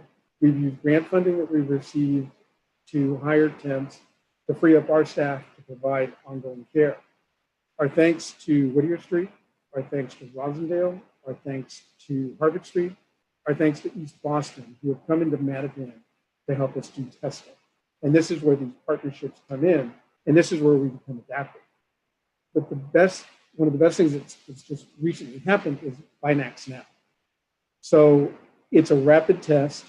It is to be used for individuals who are showing symptoms. The first test was done at 10 o'clock this morning. We received 400 test kits on Friday. The first test, 2 tests were done at 10 o'clock this morning. Both of those tests came back positive. Now our approach is we do the test, we ask you to go home, and we'll call you within about 30 minutes to an hour. So we developed new workflows within about 2 days. So the first test, husband and wife, came back positive. And this is where we reached out, gave the message, and now we get into tracing, contact tracing. The purpose for the call is to tell you your results. So you're going to take the call, and there's already, the word trust was used earlier on the trust that we have with our patients, the trust that we develop when we do this testing. So you've answered the call, this is where we give you your results. And we do a modified form of what I'm calling a modified form of contact tracing. Now, we were involved in contact tracing very early on. We had to pull our staff off to redeploy them to other activities within the health center. What we found out is individuals are less likely to answer the phone because it's going to come up unknown. And individuals are very unlikely to give you their contacts. It's personal, and they're going to hold on to it. So what we decided to do was, while we're delivering the news, the message, provide support to let you know what to expect, to let you know that we are available if you have questions, to let you know when the appropriate time to go to the emergency room is. But what we also do is we use this opportunity to promote how much you care about the people in your family and the people and your friends. What we ask you to do is, now that you've tested positive, and we regret that you tested positive, please contact your friends. Please contact your family, anybody that you've been in touch with for the last 3 to 5 days. Let them know you tested positive. Encourage them to get tested. The best contact tracer is someone that you know, and someone that you trust, and someone that when they call you, they're going to answer the phone. This is not indicative, and it's still extremely early to develop, to come up with any kind of conclusion on this. Of the first 12 rapid tests that we did, and keep in mind, we know that the positivity rate is going to be high because we're using it for individuals with distinct symptoms. Of the first 12 tests that we did this morning, 6 came back positive. Now, the implications of this from a strategic standpoint are, there are now 6 individuals who didn't have to wait 4 to 5 days to get their test result. And we're taking full advantage of that. So now there are 6 individuals, and this is where the care component comes in. We're asking you, and this is where also the practicality comes in. How are you going to eat? How are you going to make sure you have what you need? So what we're doing is we're encouraging you to reach out to friends, And then we give them advice on when they deliver, ask them to deliver food for you. Leave that on your doorstep. Don't engage. Don't have an encounter with another individual. And if you're having difficulties, call us back. We'll put you in touch with help. That's where the care component comes in. And also the messaging. The messaging is what's consistent, what has to be consistent through each of these 3 areas. Please get tested. Once you're tested, if you're positive, please quarantine. Let us know what we can do to help. And then we'll help you make arrangements regarding care. 2 of the individuals that were tested are from Mattapan. They came back positive. 2 of the individuals were from Dorchester, was from Brockton, and another individual was from Hyde Park. And once again, this is part of our strategy. Get tested, but the results have to be timely. This is the fastest we've ever been able to give a result within 15 to 30 minutes. These calls were made at 10:30. The first 2 tests were done at 10. The calls were made at 10:30. And we're hoping that this is a significant part of our strategy, that the information needs to be. So I'll keep my comments brief and turn it over to see if anyone has any questions. Thank you, Mr. Valdez. And so we'll go to questions in a second. I want to give Mr. Scarpino a chance to give his opening, and then we'll have a question for both you, Mr. Lopes, and Mr. Scarpino. Thank you. Great. Thank you very much, Councilor Arroyo, and the rest of the councilors, Chief Martinez and Director Nieves, who left. Thank you so much, and to other co-panelists. I appreciate you taking the time to be here and update us. I prepared a few slides, but I think in the interest of time, I'll just describe what's in the slides, but I am happy to share them if it would be helpful. So we're looking primarily at data at the state level in Boston. The state level in Massachusetts. These are data that are typically publicly available either through U.S. Health and Human Services or through the state. We're also, of course, looking at city data from Boston, also from the greater Boston area and surrounding communities. And the trends that I want to point out that I think are most concerning kind of mirror what we've heard already this evening.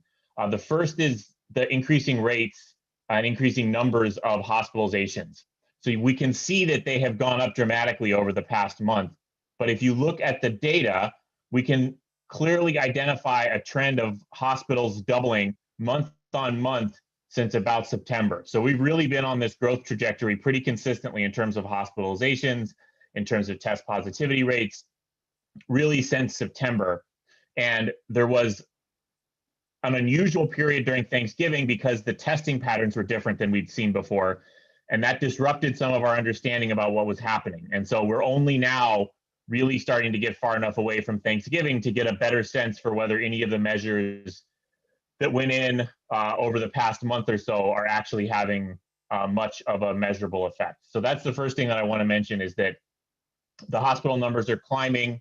Our forecast suggests that sometime in the next 2 weeks, it's going to be between 2,000 and 3,500 hospitalizations statewide. Now, that uncertainty comes from what happened over Thanksgiving. So we've had a slightly higher hospitalization rate over the past few weeks than we had in September and October. But as we've seen recently, that hospitalization rate has come back down a bit. And so there's a lot of uncertainty, and we're going to have to watch very, very carefully over the next week or so to find out whether we're on that trajectory towards the low end, which is still really very, very serious, or towards the high end. And importantly, that high end of 3,500 hospitalizations puts us back pre-phase one in terms of the total number of hospitalized patients on any given day for COVID in the state. The second thing that I want to point out is that the testing data is very, very hard to interpret because the majority of the tests, depending on the day, somewhere between 2/3 and 75% of the tests are run at colleges and universities and other locations that are repeatedly testing the members of their community. So there's, I think, somewhere around 20,000 tests a day, maybe, that are getting run on first-time test takers. Of course, that varies a lot day to day, depending on whether we're on the weekend or not. And so because so many of these populations that are repeatedly testing their populations have very, very low test positivity rates, so under 1% on the universities, probably around 1 to 2% in some of the other locations, that brings that statewide average number down. And as we heard on during the hearing this evening, and we've seen regularly, COVID is a local disease. COVID is hitting different communities disproportionately throughout Boston, throughout Massachusetts, throughout the United States, and globally. As you continue to zoom out from the neighborhoods in Boston, the same kind of pattern appears, and it's affecting individuals similarly in terms of issues associated with racism and xenophobia, depending on where you are in the country or where you are nationally. But so because this is really a local problem, not in the sense that it's up to the local individuals to solve it, but that looking at the test positivity data, we really need to have very local, granular information on what's happening in each of our communities with the test positivity rates, because they're varying so dramatically, which is something that we see in the Boston Public Health Commission data. They do one of the better jobs of reporting those sorts of granular pieces. So the second piece is that the testing data are very, very hard to interpret. A high volume is testing locations like the colleges and universities. The third piece is that the mobility patterns we see around the state of Massachusetts and in Boston are different than they've ever been in years and in pre-pandemic. So during the lockdowns in the spring, all forms of mobility dropped to 30%, 25% of normal. So commute flows, the number of social contacts you have, the amount of time you spend with those social contacts, how far you go outside of your house to go for groceries, all of those dropped precipitously. But they've rebounded differentially over the past few months. And the one metric that has continued to creep up month on month on month, tracking the hospitalizations, is commute flow into the greater Boston area. So the number of social contacts, the amount of time people spend with social contacts, the distance people are traveling outside of their household, not for work, those have all rebounded, but have been fairly steady for the past few months. But it's that commute flow back into Boston that has been going up over the past couple of months. And we, importantly, because these are anonymized data, we don't know whether these are people going to restaurants, bars, other entertainment, or whether they're going for work. We think it's a mix of both of those, but importantly, it's that movement in and out of Boston that keeps going up and is tracking those increasing hospitalizations, tracking those increasing those test positivities. So the third piece is that the mobility data really are pointing towards this role of commuter flow, because it's one of the only things that's been changing regularly over the past few weeks and months. And then the last thing, and I'm happy to share this slide, and I would be very curious to hear from the Boston Public Health Commission if they have data on this. We're seeing in the national, and so the Health and Human Services through Freedom of Information Act request had to release facility level data on inpatient hospitalizations nationally for COVID-19. So we have an unprecedented look now at what's Boston down to age groups. So we can bin individuals into different age groups and look at hospitalizations. The rate of hospitalizations for individuals under Yep. I don't want to cut you off there because I know you're in a flow, but you said a slide. Do you want to screen share just so we can see what you're seeing? I can show just very quickly here. Yeah. Perfect. So can you see my screen? Yep. Perfect. So these are the adult hospitalizations for the state of Massachusetts 7-day average, going from October through about 2 weeks ago, which is the last round of data from HHS. You see this steady increase that we've seen. These are the concurrent number of daily hospitalizations. We're at about 1,500 now. The forecast is somewhere between 2,000 and 3,500.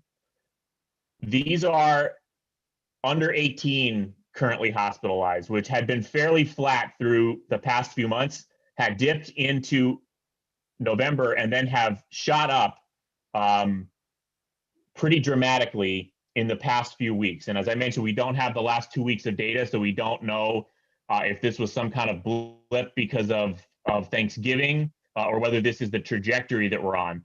But given that we heard from the Boston Public Health Commission that a majority of individuals are under 39 who are testing positive, I think we need to be a very close look at data from groups that we haven't previously been watching, namely individuals that are in younger age groups, to be tracking these hospitalizations. So my hope is that this is a blip, but I think this is something that has just come to our attention. Well, this is something I know that has just come to our attention, but I think it's something that all of us need to be paying very, very close attention to and circling up on. So I'm going to stop screen sharing there, and I'll just reiterate the messages that I'd like to bring across.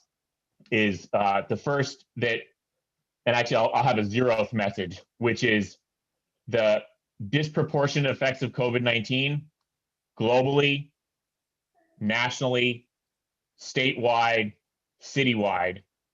That means that we have to have equity as a key feature of things like vaccination. I know that's a part of the upcoming conversation, but the epidemiological data, overwhelming evidence that equity needs to be a part of the vaccine delivery decisions because of how unequal the burdens have been all over Boston, all over Massachusetts, the US, and nationally. Then the first thing would be hospitalizations are way up. They have slowed a little bit. We need to be tracking them very, very carefully because there's quite a bit of uncertainty in whether we're heading towards basically a red line or something that is very, very serious, but could be manageable and something we can bring back under control. So we got to be watching very closely over the next couple of weeks, especially as we move into the winter holidays. Third thing, the mobility patterns, most of them have been fairly stable aside from commute flow. So I think the kinds of things we're seeing in the greater Boston area, Somerville, are the right kinds of steps, and we're going to have to see whether that brings things back into the right kinds of direction. Although as came up before, without additional federal support, it's a very, very difficult situation. And then the last is we are seeing a very worrying trend in the HHS data around under 18 hospitalizations. And I would encourage this group to look very, very carefully at that to ascertain whether this is just a blip and something that hopefully is just going to pass through relatively quickly, or if this is actually a trend that we're on and something that we're going to need to really take quick action around. So thank you very much for having me. And again, happy to take questions with the other panelists. Thank you, Mr. Scarpino, as well as Mr. Lopes and Mr. Valdez. I'm going to open it up to questions, but before I do that, I saw Councilor Sabi George had a question regarding, I believe, Mr. Scarpino's presentation, and I want to let her ask it. Yeah, thank you very much, Mr. Chairman. I don't know whether my internet went out for a second, but what was the information that you FOIA'd from HHS? So HHS, I'm happy to share this. They had to make all of the facility level data for COVID-19 publicly available as a part of Freedom of Information Act requests. They legally should have been doing this from the beginning of COVID, but that's all public now. And so what's facility level mean? So hospital level, the individual hospitals. So at the hospital, and then what type of care within the hospital? Like what level of care? That's a good question. I think it's ICU and inpatient, but I'll have to go back and check. Yeah, it's a lot of data to sift through. I was just unsure what that meant. Thank you. And if you can send that to my office, Mr. Scarpino, I'll make sure everybody on the council gets it. Actually, I think you should send it to Michelle Goldberg, which is Michelle A. Goldberg at boston.gov, and then she'll redistribute it to the rest of the council. Great, I will do that. That would be very helpful. Thank you so much. And with that, I'm going to go to questions directly. We can start with Councilor Flynn. We've had a few folks who've had to jump off for other meetings. And so the actual list is much shorter now. It's Councilor Flynn, followed by Councilor Mejia, followed by Councilor Anissa Sabi George, followed by Councilor City Council President Janey, followed by myself. So starting with Councilor Flynn. Thank you. Thank you, Councilor Arroyo. My question is to the three panelists.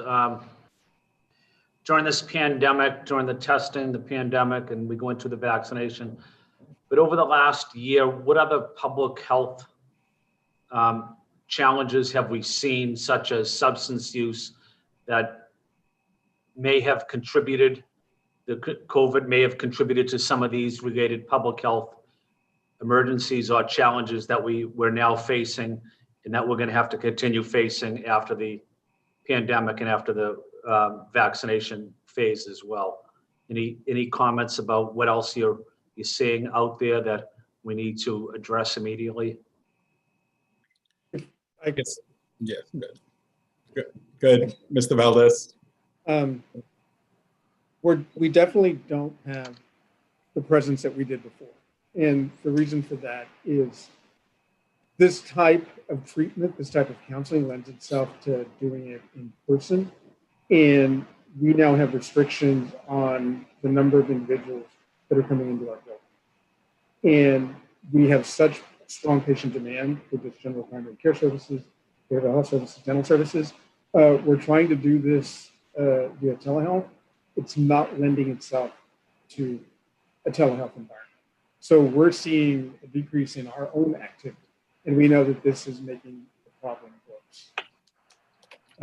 But we're, like I said, we're doing the best we can, and we have individuals who are trying to get in, but then it's also really difficult to get in touch with them and get them to come in. And we're looking at cutting face-to-face visits even further, which means the problem is just it's going to get worse. Thank you, sir.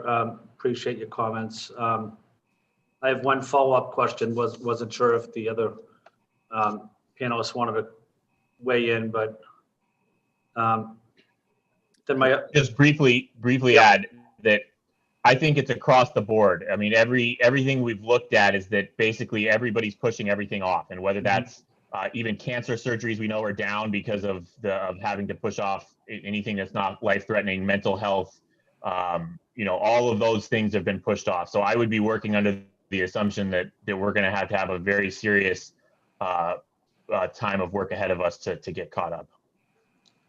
Now, I would just add that, and I know my colleagues, including Mattapan, have implemented, try to prevent, more crises from happening, such as making sure that immunizations are still caught up for our kids. So pediatric mobile vans. And I know Mattapan has implemented a similar type solution that we've done here in East Boston and the surrounding communities.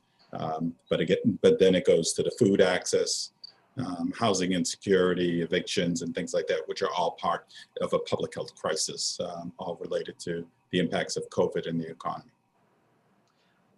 Thank you. And my final question, thank you, Councilor Arroyo, but my final question is maybe to Manny. Manny, I know East Boston Health Center is also, partnering or merged with the South End Health Center as well. South End has a high concentration of Asians, as you know.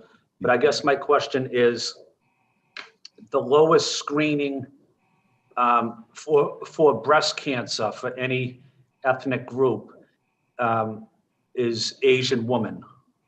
And I say that because what would your outreach be to the Asian community during this pandemic that, it's challenging at times to make sure that we educate people why it's critical to get needed public health services or various exams. What do you think? Yeah, I think it's we're planning on bringing the same playbook that we've used here in East Boston, which is this is a community effort, whether it's COVID or breast screening or colonoscopy screenings and other things that we know impact our communities, is to bring all of the community-based organizations together, and we take the responsibility as being the healthcare leader to not only share information, but also to gather information from these agencies in terms of how can we better message, how can we leverage their resources to direct individuals to us. But I think that's worked really well in East Boston. If you look at some of East Boston's trends, it's part of the Healthy Boston report.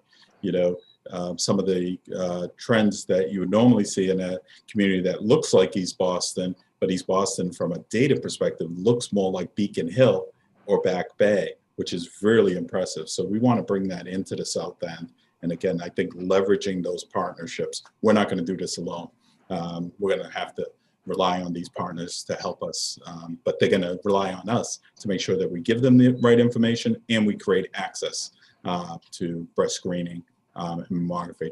Now, unfortunately, South End doesn't have a mammography, a mammogram system, but we do have one in East Boston. And our hope is that we can create transportation to East Boston to accommodate the need. Thank you. Thank you to the panelists.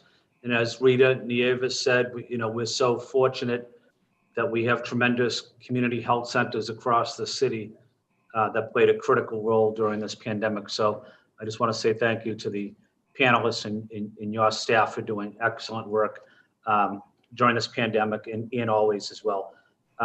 No further questions, Councilor Arroyo. Thank you very much. Thank you, Councilor Flynn. Councilor Mejia. Yes, thank you. I'll just be brief because I know we don't want to hold you all hostage here. I am just curious in terms from a trauma response space, wondering what, if anything, the community health centers and advocates are doing to ensure that we're thinking about the long-term traumatic impact that COVID is having on our community, and coupled with how that may even prevent people from wanting to go get tested. Have you seen a correlation between just what people are seeing in the news and then being afraid to wanting to go and get tested? If you have any information on that, that would be helpful. I'm also curious to know, what have you learned in the last 9 months of the pandemic? What have been the biggest challenges that you have seen? And what would be the biggest change that you'd like to see moving forward? Like, what can we do differently moving forward? I tend to believe that COVID is here to stay for a little bit longer than we have all anticipated. So we got to brace ourselves for that reality. So I'm just curious if you have any information around what would you like to see us doing moving forward? Questions about how are you working together to educate large groups of people who are all living together? I know I'm particularly thinking about families with multiple generations living in the same household like mine. My mom lives next door. Literally, we all eat together. My daughter's 10, my mom's 71, and we have every age in between this household. So I'm curious in terms of what communication is being offered to intergenerational families. That's a lot. Kwale, you want to go first? I went first last time. I'm going to let you go first. Okay.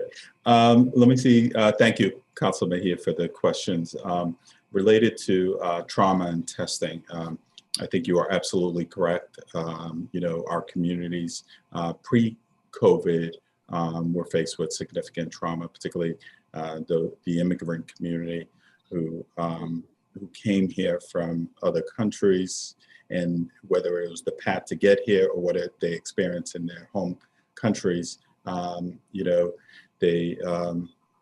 need for behavioral health and mental health services has been always significant. So we've done quite a bit of work at increasing that capacity. Again, making sure that it's in the right language, the language that they prefer to receive it in, and making sure that we have what's called an open access model. So you've heard, one of the biggest challenges, not only within the city, state, and nationally, is getting access to behavioral health services. So in our open access model, you call us today, you will be seen today. And that's a significant benefit, because folks who are experiencing trauma can't wait for care.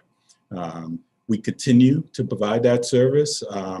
You know, there is, if you would, some good news, which is hard to find and when you're going through a pandemic, but the telehealth services have actually worked very well for behavioral health services.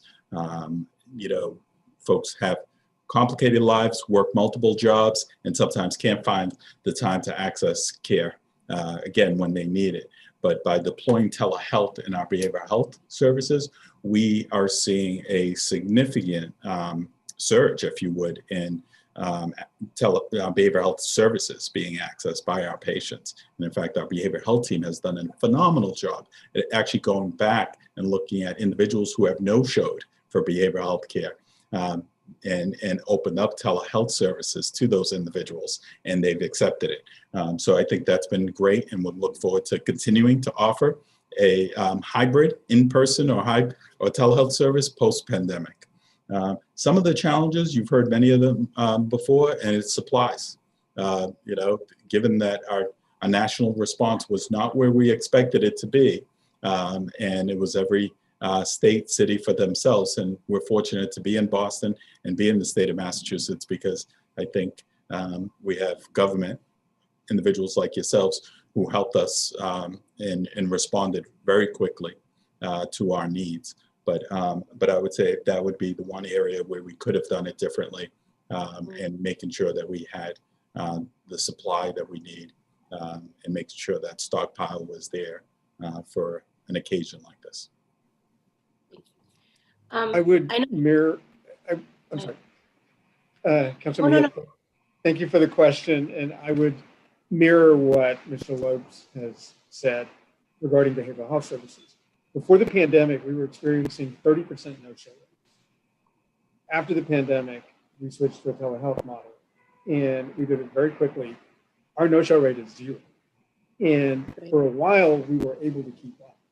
Anybody who wanted to be seen, we were able to see them. And now we've gone to a triage model.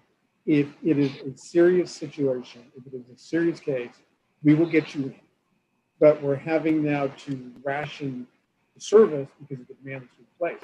What we're seeing is an increase in the complexity of the cases because people are frustrated, people are angry, and that is being manifested within family units. So we're being very cognizant of how our own therapists are reacting to that and trying to take care of that.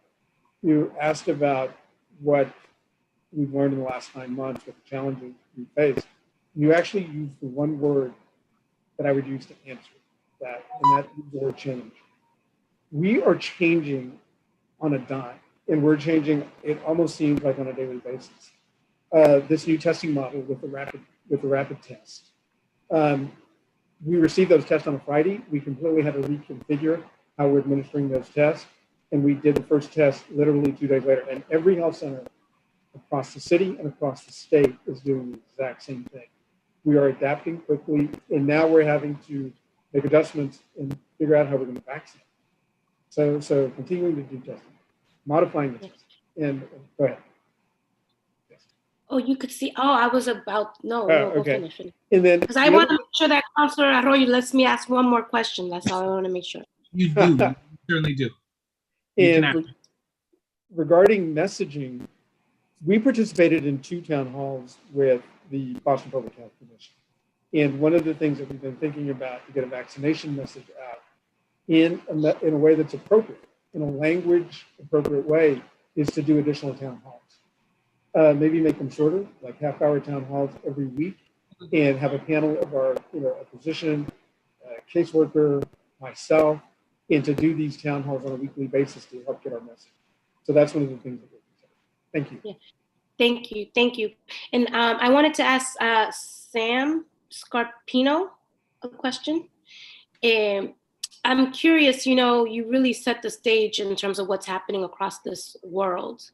And it seems like our people of color are being hardest hit. And knowing that, and because there's so much fear in our community, and because we don't trust government, and because we're the ones who are we're already facing, we're already the odds for us to survive anything is stacked against us as it is.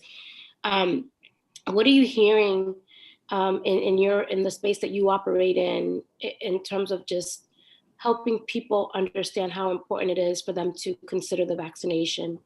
But also, I know we're going to have a hearing about this later, but I'm just so incredibly, like, when you talked about this, that this is happening across the globe, and that even in other countries, Black and brown and people of color are still the ones who are the highest risk. It just seems to me like we're under attack, right? And if it's, we're damned if we do and we're damned if we don't. And so just kind of like any words of encouragement or anything that you can say that I can go back out into these streets and help people understand how important it is for them to get vaccinated and why we should trust the government. Well, I mean, I certainly don't have answers. I wish that I had something that was going to be more helpful. My thoughts would be two on this, based on things that are different now than they have been for some past pandemics. So the same was true in 2009 for H1N1. The same was true for Zika virus in terms of how it hit communities disproportionately. We just didn't see it because the data weren't being collected, oftentimes because access to care and trust and confidence in the government correlates very strongly with whether communities are represented in data sets or not. And one of the ways, and I'm sure everybody is quite familiar with this to larger extents than I am, but one of the ways that governments and communities disempower communities is by not having data on them in the official records so that those communities cannot advocate for themselves. And that is different for COVID. We know that it's law about reporting by race, ethnicity, and things that we know are markers of the effects of racism and xenophobia. And so it's not a bright side, but it is a start that the data are there now that show on the front page of the papers the disproportionate effect, which provides an opportunity to advocate on behalf of the needs of the communities that have been hit hardest. And then, in terms of the vaccine, I think it has to be, the kinds of coordinated campaigns that we're seeing in the Boston area, where you're engaging with the communities in order to build trust and support in the government. And that, again, that this is an opportunity to start that process. But I think, and you understand this far better than I do, and as the city councilor, as all the city councilors do, but that, COVID's a local disease, but public health is almost always a local problem.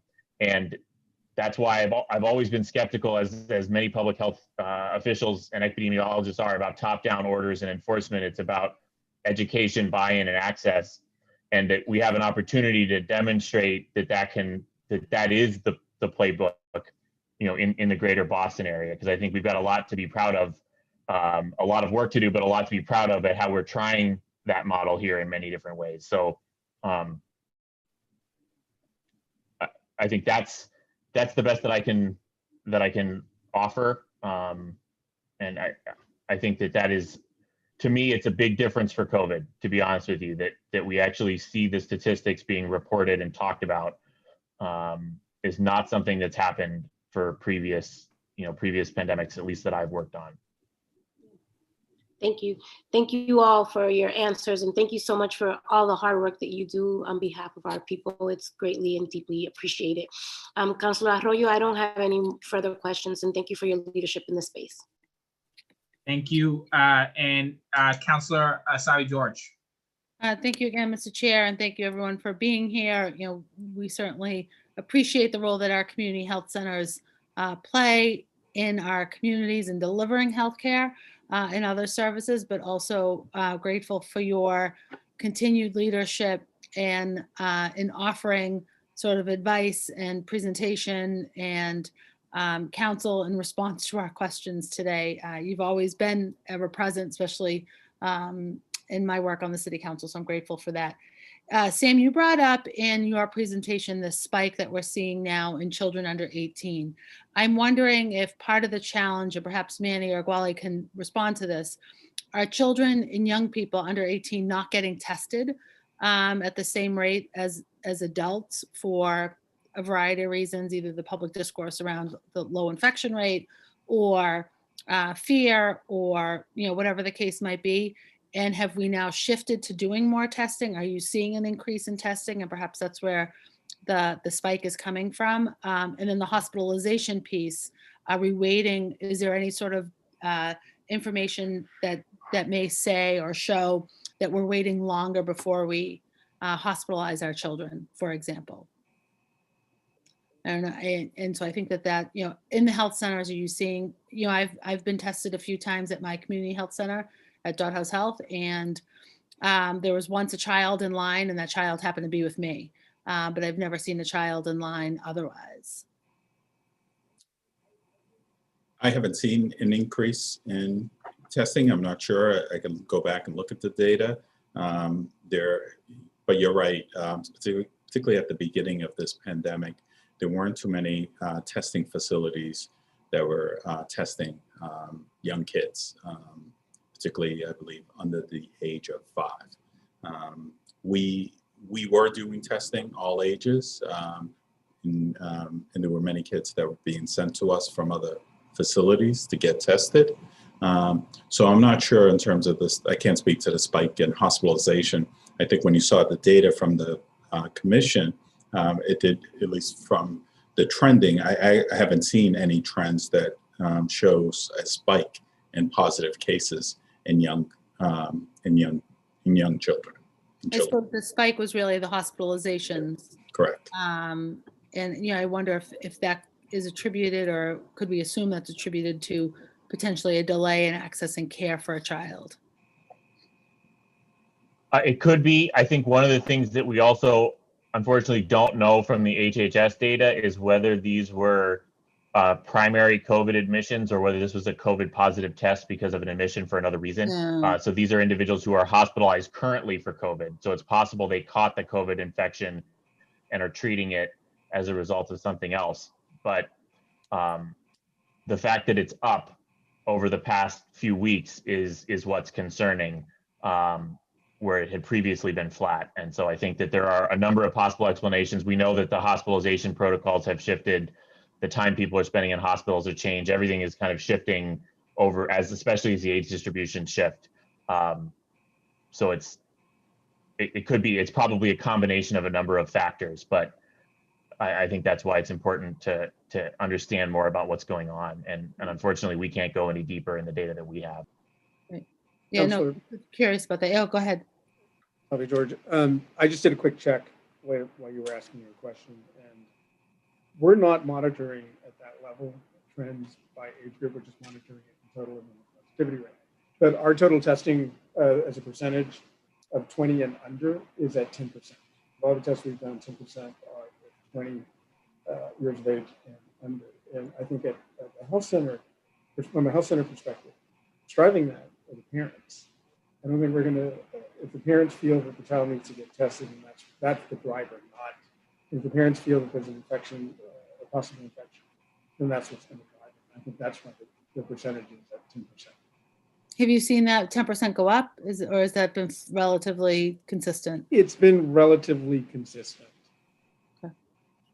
Okay. Yeah. So, I mean, certainly that information then Sam's presentation just creates more questions without answers, but appreciate the presentation and everything else. I am now off to a parent meeting around driver's ed. So I'm sorry that I have to disconnect at this time. Good luck. Good luck. Yeah, good luck. Thank you. Thank you. Councilor Arroyo, thanks. Thank you. And so it looks like it's me now. And so I'm going to go right into my questions. Specifically, I think, Mr. Lopes, you said you're running the Hyde Park site? Yes. And that eventually we'll get testing up to 500 tests? Correct. Probably in the next couple of days. And I know right now, I think officially that testing site is open from this past Tuesday, which is today, until my days are all a mess. It's all a mess. But today until Saturday. But is the goal to move longer than that, more long-term at that site? Not right now. Again, if we need additional capacity, that's one way to increase capacity by increasing the hours. We're still challenged by staffing. There is a staffing shortage of nurses and other people to do testing. So that's also one of the challenges that we're faced with. But in terms of extending the time frame is what I mean more so. So is that site going to be open for a longer amount of time than just those 5 days? Yes. So with our contract with the city, as Chief Martinez mentioned, right now we follow their lead. They direct us on where we go. And I think right now the commitment is to stay in Hyde Park for 6 weeks, I believe, if not longer. Perfect. Sorry for missing. Sorry, no, I realized there that you might have misunderstood that I meant the time frame of time, not in a single day. Okay. So that's very good news for me. So thank you very much for your efforts there.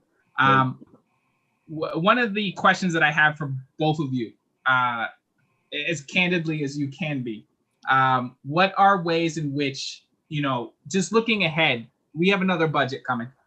That's next year, right? You're operating on this year's budget. But what are specific ways that the city can invest or be of service in resources or whatever it may be to our community health centers, because you have been carrying so much of the load in the pandemic, frankly, and I don't expect that to go away just because vaccines are coming in the next couple months.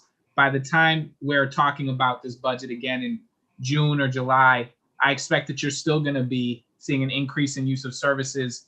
And more candidly, I think we're going to see an increase in the services like mental health and trauma that we haven't necessarily reckoned with yet. And so in what ways can the city offer additional resources to you either now or in the future that you are foreseeing as things that we should look at?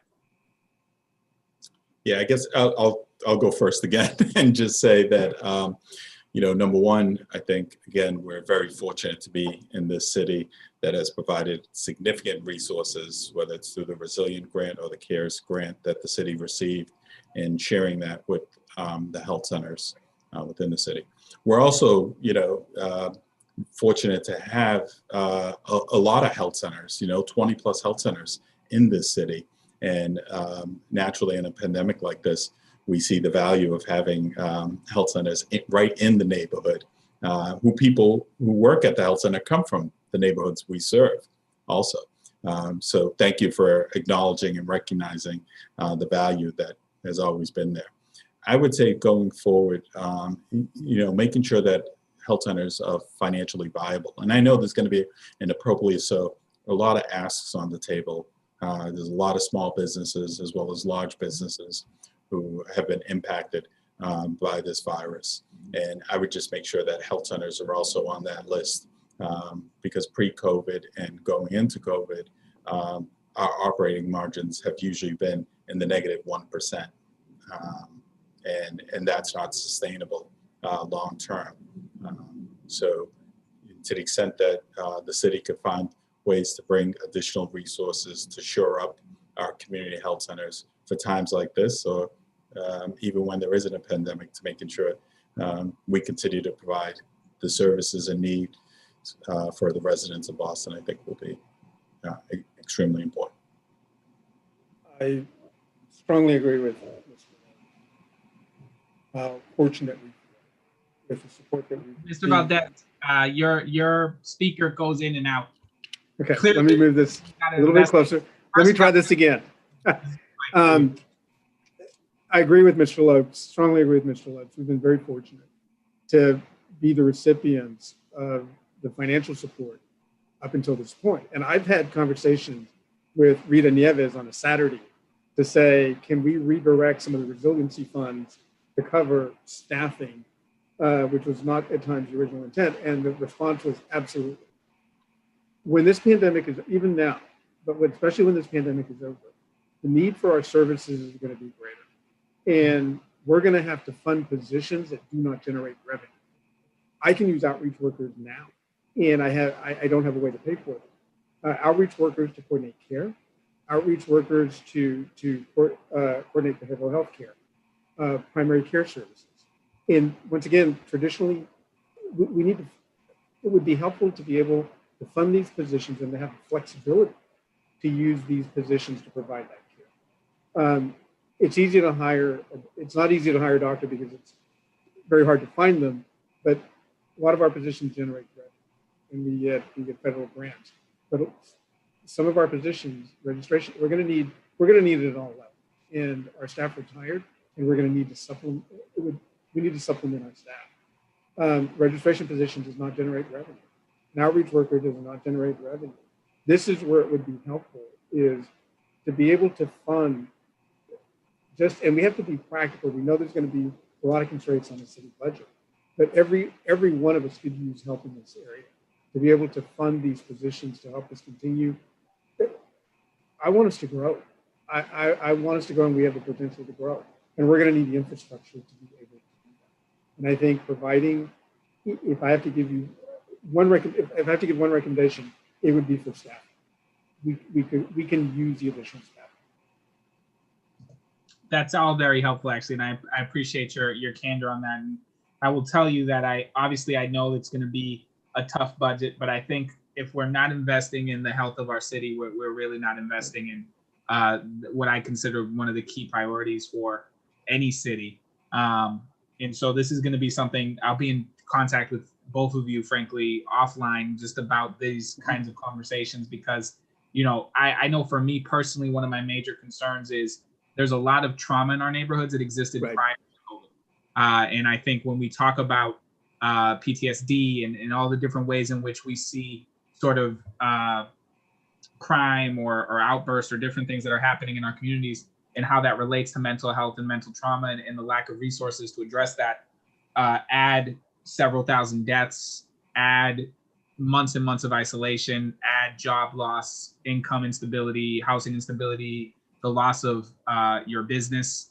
And we're going to see a lot of need for mental health that we haven't even come close to appropriating funding for or resources to. And so this is a major focus for me, and trying to figure out how we do that. And I'm going to speak with you both online candidly just about ways in which we can try to figure out, you know, how your budgets work better than me, ways in where the dollar we give you goes further if it goes here or there. But those are the kinds of questions that I would love to have answered later. And I'll spare you that now just for sake of time. In terms of where we are with rollbacks and safety rollbacks and things like that. And I think one of the issues for folks making these decisions, frankly, is that they're trying to balance something that there's a split in the populace. If you make a move now, it's too drastic. If you make a move now, it's not far enough. And there's a constant balance with public perception as to what is appropriate and what's not appropriate for businesses that are open or not open. Neither of my community health centers have any say in that. And so this is really for Mr. Scarpino. Personally, I think we could go further with what we've rolled back. And I think we should have, frankly, gone further with what we've rolled back. As an epidemiologist, as you look at these numbers, as you sort of have seen this and framed this, and this isn't your first time in front of the council, very early in this outbreak, we've had conversations about sort of what waves would look like. What would you recommend regarding reduction of transmission in the city specifically, but also just what are policies that we should have already done, or we should be circling on the schedule of things that might have to be happening soon? It's a great set of questions, Councilor Arroyo, and I would say I think there are no easy answers, which I realize is, I think it's the third time I've used that answer today. One of the big challenges, and we see this clearly in the data, is that if the bars and restaurants or gyms are open in the neighboring community, people will often go to that community to use those services. And that has created super spreader events in the past, and it has led to regional transmission of COVID where you move between communities. And in some ways, it can be a worst case scenario. So I would say that it's important that we saw coordination outside of just the city of Boston around these measures. And the more coordination we can build, the better the effect is going to be. And one of the other pieces of this that we've seen is that early action, even if it's not perfect, is better than waiting and trying to do it exactly right, or to put in harsher measures a little bit later. And so I think it is important that we did something that was a little bit more serious than what we saw coming from the state, and that we built a little bit of a coalition around Boston to kind of buffer more with respect to what's open and what's not. I think from my perspective, the biggest challenge is that we don't know where most of the cases are coming from, right? We hear from the state 50% ascertainment. I would guess that of that other 50%, we're not that sure of probably half of those, right? And we know that about 51% on average of cases come from people that are pre-symptomatic or asymptomatic, which means it's going to be hard to figure out where these cases come from. It's not often because of a lack of, I mean, a lot of it is because people don't answer the phones, as we heard. It's a challenge to get in touch with people. We need more contact tracers, et cetera. But it's also, even if you get a hold of people, hard to figure out. And that, makes it difficult to come up with the kind of targeted intervention. So why am I leading into this? Well, the one piece of data we consistently see is that dining is high risk. And it makes sense because we know that masks are highly effective, and dining involves taking your mask off for a period of time. I don't really know what options we have without a bailout from the government, the federal government, or from the state. And I think, actually, to be honest, one of the concerns that I have is in the data, people do what they're going to do. And what do I mean by that? Like, if they're scared, they're not going to go out to eat. They're going to shelter in place. We saw that in the spring, that restaurant activity dropped well before any of the mandates went in place. As people working in public health, again, we understand that it's about education, access, and buy-in much more than top-down enforcement. And so one of the concerns is that we don't have more measures in place that come with the necessary financial and economic support for those sectors. But people are going to avoid those settings anyways. And so the revenue is going to go down. And so those sectors take a financial hit. We don't get the benefit necessarily from COVID transmission reduction. And because the bars and restaurants or other venues, in quotes, don't get closed, they don't come with the necessary financial and economic support. So I think from my perspective, it's important that we're doing something. I agree that we need to do more. It is not clear what the good options are that are still left on the table, given the lack of statewide, and honestly, the state might not even have the budget to provide the kinds of support that we would need, especially if the restaurant, bar, other sectors are involved.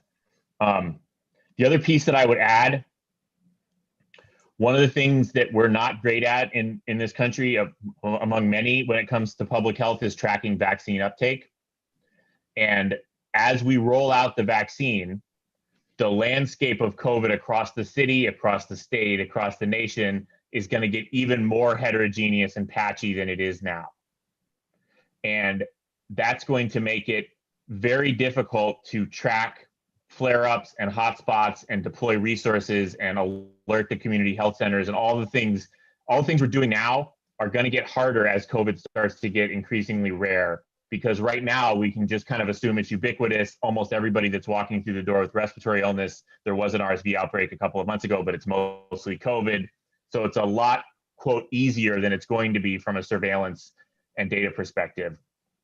We're also going to have to be monitoring to look for the effect of the vaccine at interrupting transmission. It's one of the things that didn't come out of the trials. There's some suggestive data in the Moderna filing through the FDA, but we're going to have to be tracking that from an epidemiological perspective. And so making sure that we're getting data on vaccine uptake, in addition, not only for the equity piece, which is going to be key, that we can demonstrate the vaccines are actually going to who we all think and have prioritized for them to have access to, and that it matches the equity requirements, but from the epidemiological perspective, that we understand where the vaccines are going so that we can measure the effects and provide the appropriate kind of situational awareness to the health facilities.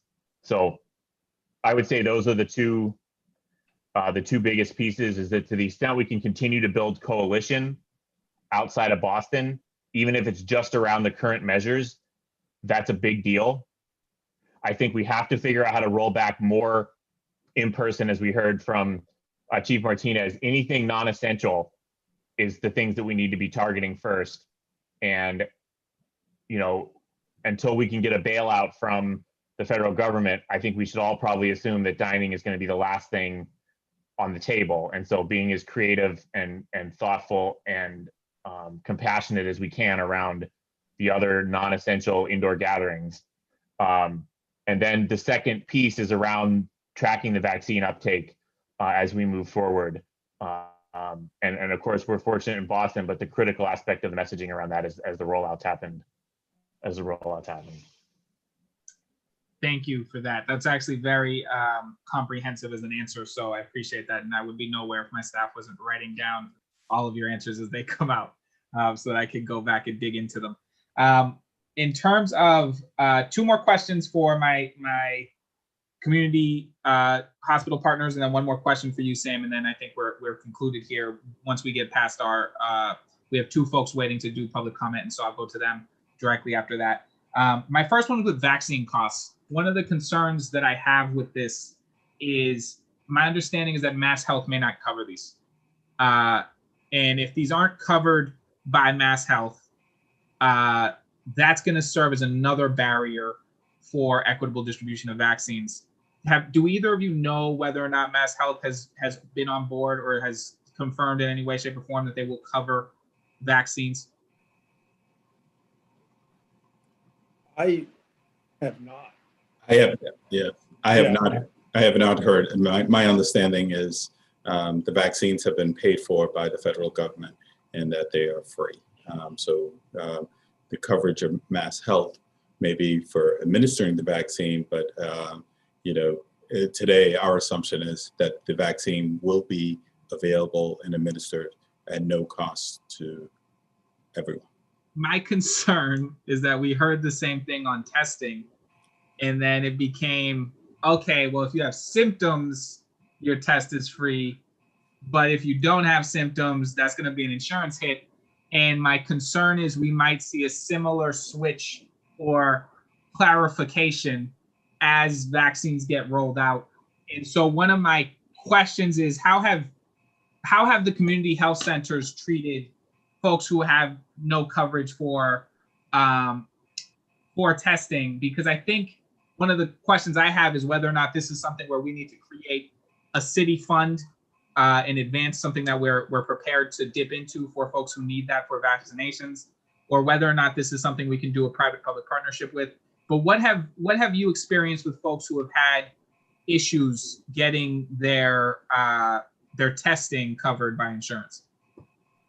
What we do is we take down demographics, we gather your insurance information. And what we tell you is we're going to bill your insurance. You will not get a bill. And we have an arrangement with Quest. Quest is our testing company, and they're in our building. Quest is not allowed to bill anyone for a test. That cost once a month comes back to the health center, and we're still very fortunate to have some grant funding to be able to do that. At some point, that grant funding is going to dry up, and at that point, then we would reach out again to our federal partners, our state partners, our city partners, to see. Do you know how much? Do you know, even if it's a guesstimate, do you know how much money, say weekly or on average, that you're having to chip into that? Is it a large amount of folks? It's and Quest just lowered the price to $69 from, I believe it was $100 to $69. It's a couple of $1,000s a month. We're still finding that insurance.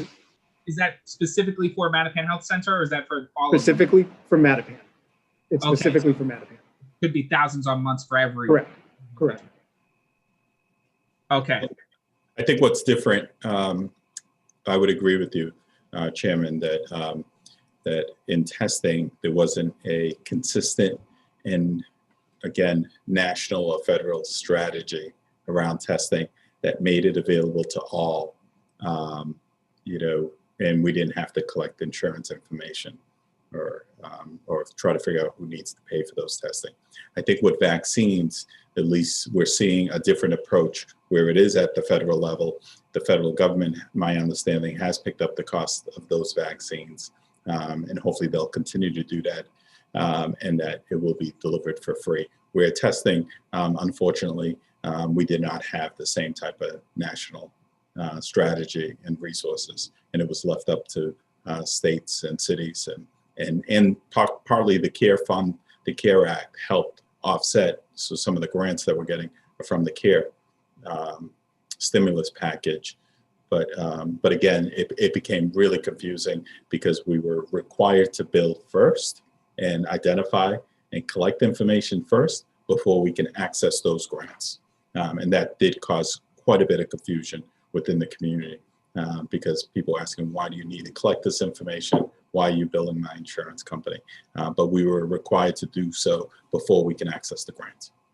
Yeah, and I'm grateful to both of you and frankly our community health centers for finding a way to not pass that on to the testees.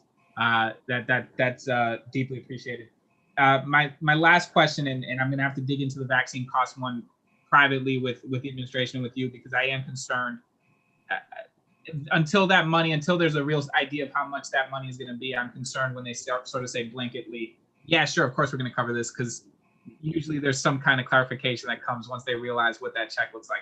And so I'm hopeful with the new administration, but I want to make sure that we're prepared in case that's the situation we have to confront. In terms of college partnerships, when we're talking about staffing levels for testing centers, for ways in which a college partnership could work out, are there any college partnerships that are currently being explored for testing or for staffing, or ways in which we're sort of using them to raise up these gaps? Are they participating in that? Is that a resource that we're able to use? We haven't used any of those resources from the colleges. Is there any reason on your end why you would not be amicable to that? Is there a reason why you wouldn't want those partnerships, or is this just something that is worth exploring but isn't being explored right this second? I think it's probably worth exploring, but I think the colleges have their own challenges on campus and off campus. They've the irony in all this, they've asked us if we could help them. And in fact, we offered help to our partners at Bunker Hill Community College because they are our partners. So we were doing testing for them for a little bit of time before they ramped up. So I think,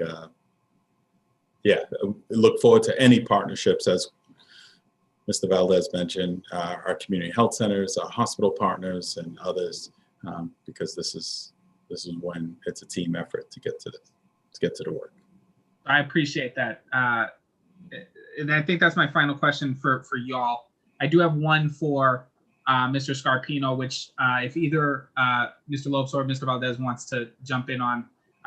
I will say that one of my concerns with the numbers that I've seen from the state about where things are being transmitted, when they get into the nitty gritty of it, they have a number of transmissions within household, right? I think it was like 20-something thousand plus transmissions traced to a household. But for me, what that actually traces is that their contact tracing is likely not as robust as it needs to be to actually pinpoint where exactly this spread is occurring.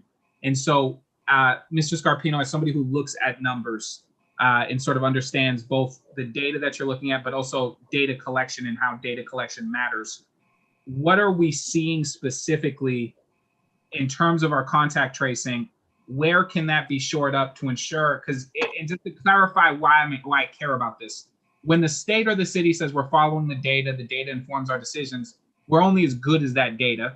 And if what that data is showing is, for instance, household transmissions, without tracing it back to where that household transmission originated from, then we're never getting into the nitty gritty of how the spread is happening, where and what is actually formulating or forcing that spread.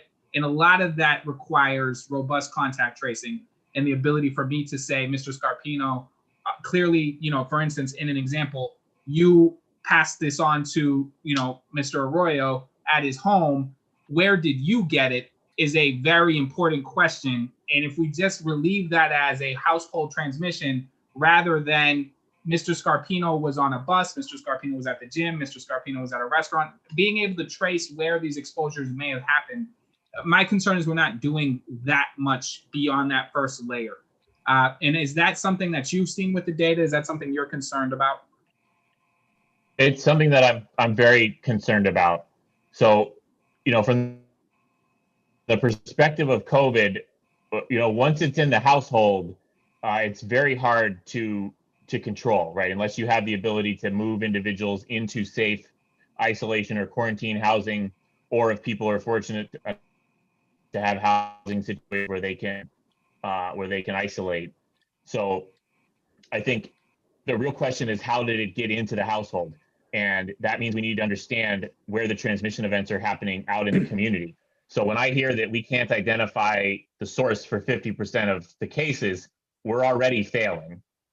But then when I hear that of the remaining 50%, close to 50% or more of those are household transmission, well, that's about what we'd expect, that 25 or 30% of all the cases are coming from household transmission, but that doesn't tell us what we can do to actually intervene, right? What we need to do to intervene, as you said, Councilor, is understand how it got into the household, because that tells us what we need to do to actually slow down the transmission. It's the thing that we see work very well in many other countries, in other settings, often what's referred to as case investigation as opposed to contact tracing, where you're trying to understand where the cases came from, right? And we've seen this on the front page of all the world newspapers, article in Science coming out of Harvard University, a big international team, estimating that hundreds of thousands of cases all trace back to that Biogen event back in February, right? And so the question really is,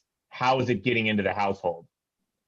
And so until we're seeing 60, 70, 80% ascertainment of where all the cases are coming from, and we're understanding in a very granular fashion where individuals are getting infected that then bring it into the household, we're going to have a lot of trouble responding. It's a big part of the reason we're in this current situation, both because that's how you control COVID, is through test, trace, isolate until we have the vaccine. So one, it's a direct feedback on COVID, but two, it pretty much leaves us with only bad options for how to respond, right? Which is basically do nothing or shut everything down, because we don't have that understanding of where actually the cases are coming from so that we can try to maximally intervene. So I guess just to restate, I agree that follow the data is great, except when we know the data are not telling us enough about what's happening. And I would say with the contact tracing data, there's overwhelming evidence that we don't know enough about where the cases are coming from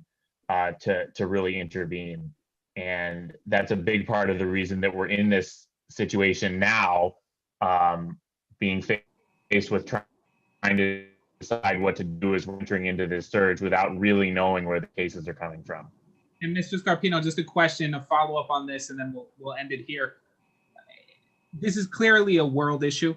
Are there any best practices that we can maybe impart on the city or on the state for case investigation, which I think is a good word for that, because it goes beyond contact tracing and tries to really identify where spread is happening? Because what I will tell you is I consider this the issue, really, with our response problems. Part of the issue that we have is, our response now isn't much different than our response when this first broke out, which is we don't have a clear understanding of what's driving the spread. And the only reasonable answer in that case is to shut down everything so that you kind of catch it in that net. But other countries have found a way to isolate. We do know where and what is driving some of this spread, and we've been able to sort of identify and shut those things down. And I think we need to get to that. And so the question that I have for you is there any best practices from other countries or even in this country where they've done a better job at identifying or finding a way to identify what's driving and causing spread beyond just, say, a home, right? Like, is there any way that we can sort of create best practices or advocate for best practices on this?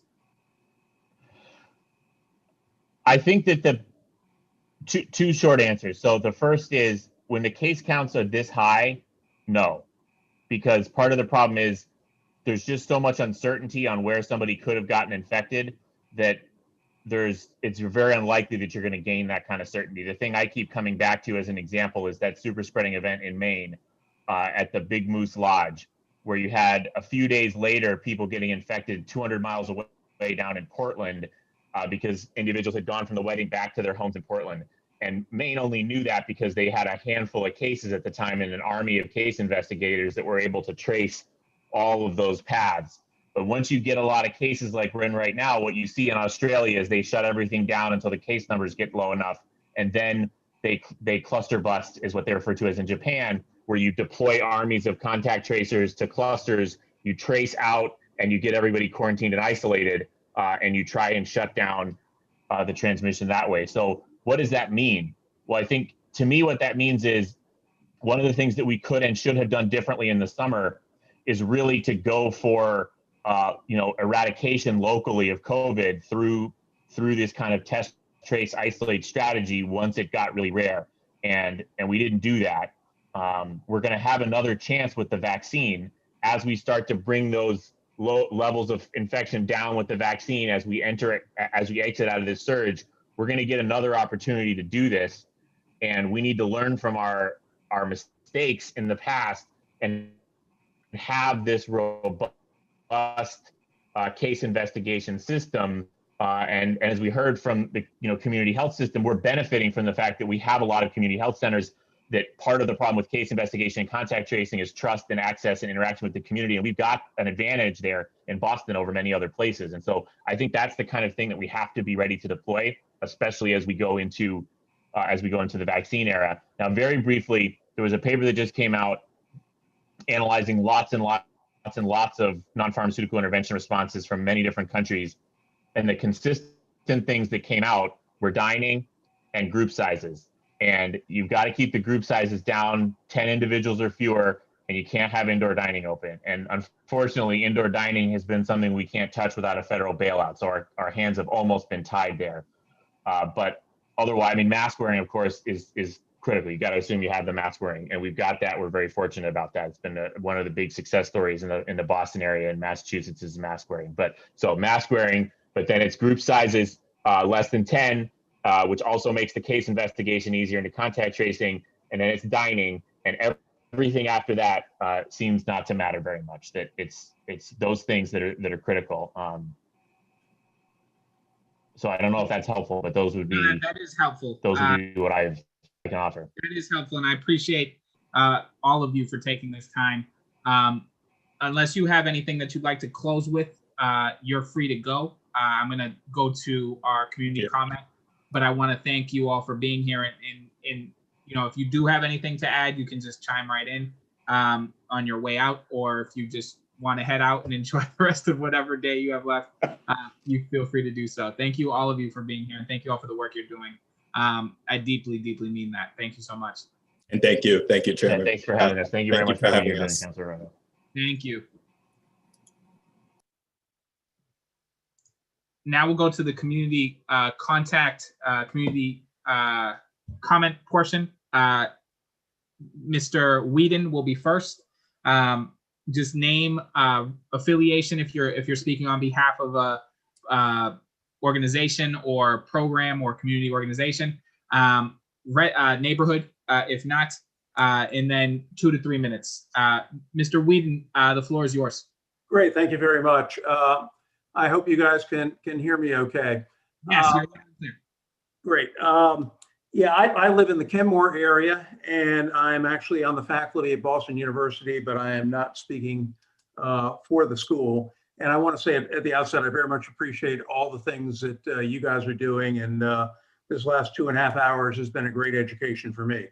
What I was going to ask you to do, and I don't think it has come up in the time that you guys have been talking over the last couple of hours, is that there ought to be a focus on one big hole in preventing community spread, and that's the lack of COVID compliance at Boston construction sites. As someone who lives near 2 of those large projects, both the big Kenmore Square project by Related Beal and the Boston University Computer Science Building, a 17 or 19-story building that is going up a couple of blocks away, it's impossible for me to walk through the community and sometimes even to go to the trash can without encountering the workers on these sites. And although it's counterintuitive that you wouldn't see high compliance at these sites, because you would expect that the workers would understand that they were shut down for a long time in the spring and summer, and because most of them only get paid when they're actually able to be on the job, there appears to be a cultural or attitudinal gap that is preventing an adequate level of compliance at and around those sites. I find this especially dangerous in the context of the things that you guys have been discussing, because this is not just a matter of spreading within the single community in which the interactions occur, but these are all people who interact with each other. They come from various places in the greater Boston area over the course, when they come to work in the morning, and then they disperse to various communities within the Boston area and the city of Boston when they're done. And so whatever happens and what on the job site is something that they take with them home every day to those communities, and anything that happens at home is something that they bring to the job site. The current approach is clearly not working. I've attempted to reach out to the Inspections and Permits Department starting last week. Very slow to respond, very slow to take any significant action. I finally got a call back yesterday morning, and I believe the only action that has been taken since then is that the person from the department called the project managers on the two projects, but didn't actually visit the projects to check compliance herself, and reminded them of their obligation to comply. And that is simply not working. I will tell you, she sent me that email yesterday. I walked by both projects today. I've got both photographs and my own observations showing that compliance was still not happening today. I've also reached out in the case of the BU project to the owner, one of the senior VPs at BU.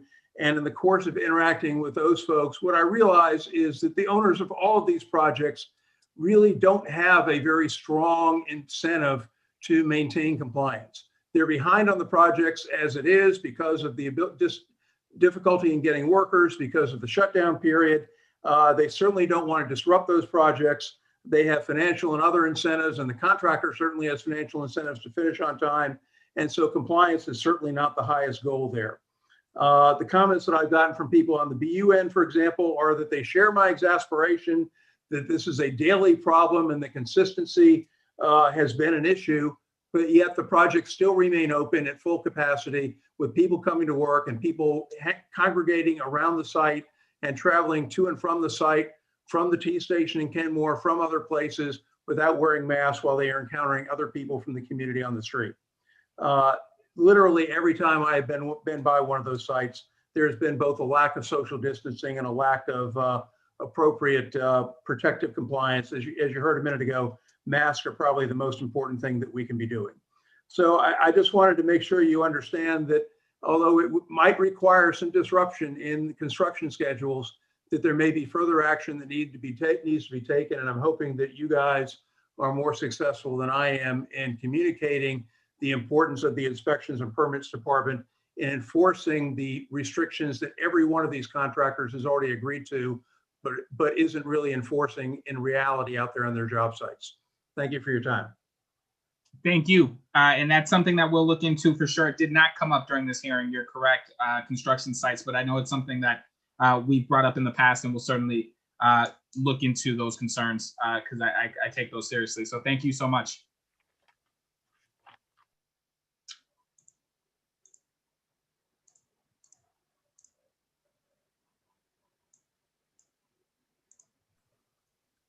I'm being asked to unmute again, but I'm not sure why, but thank you for giving me the time.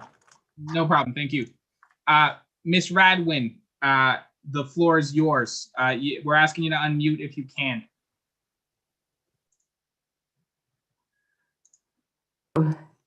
Very good. Thank you, Councilor Arroyo. Do you know if the panel members are still in the room?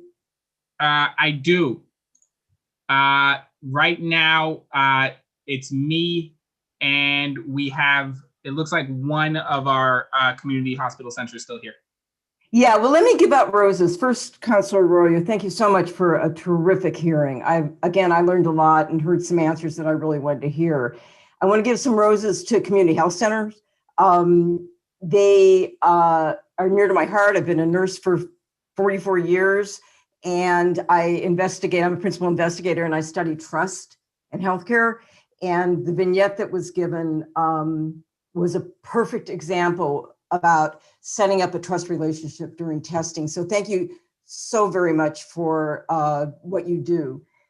Okay, so I just want to respond pretty quickly to Chief Martinez's remarks about colleges.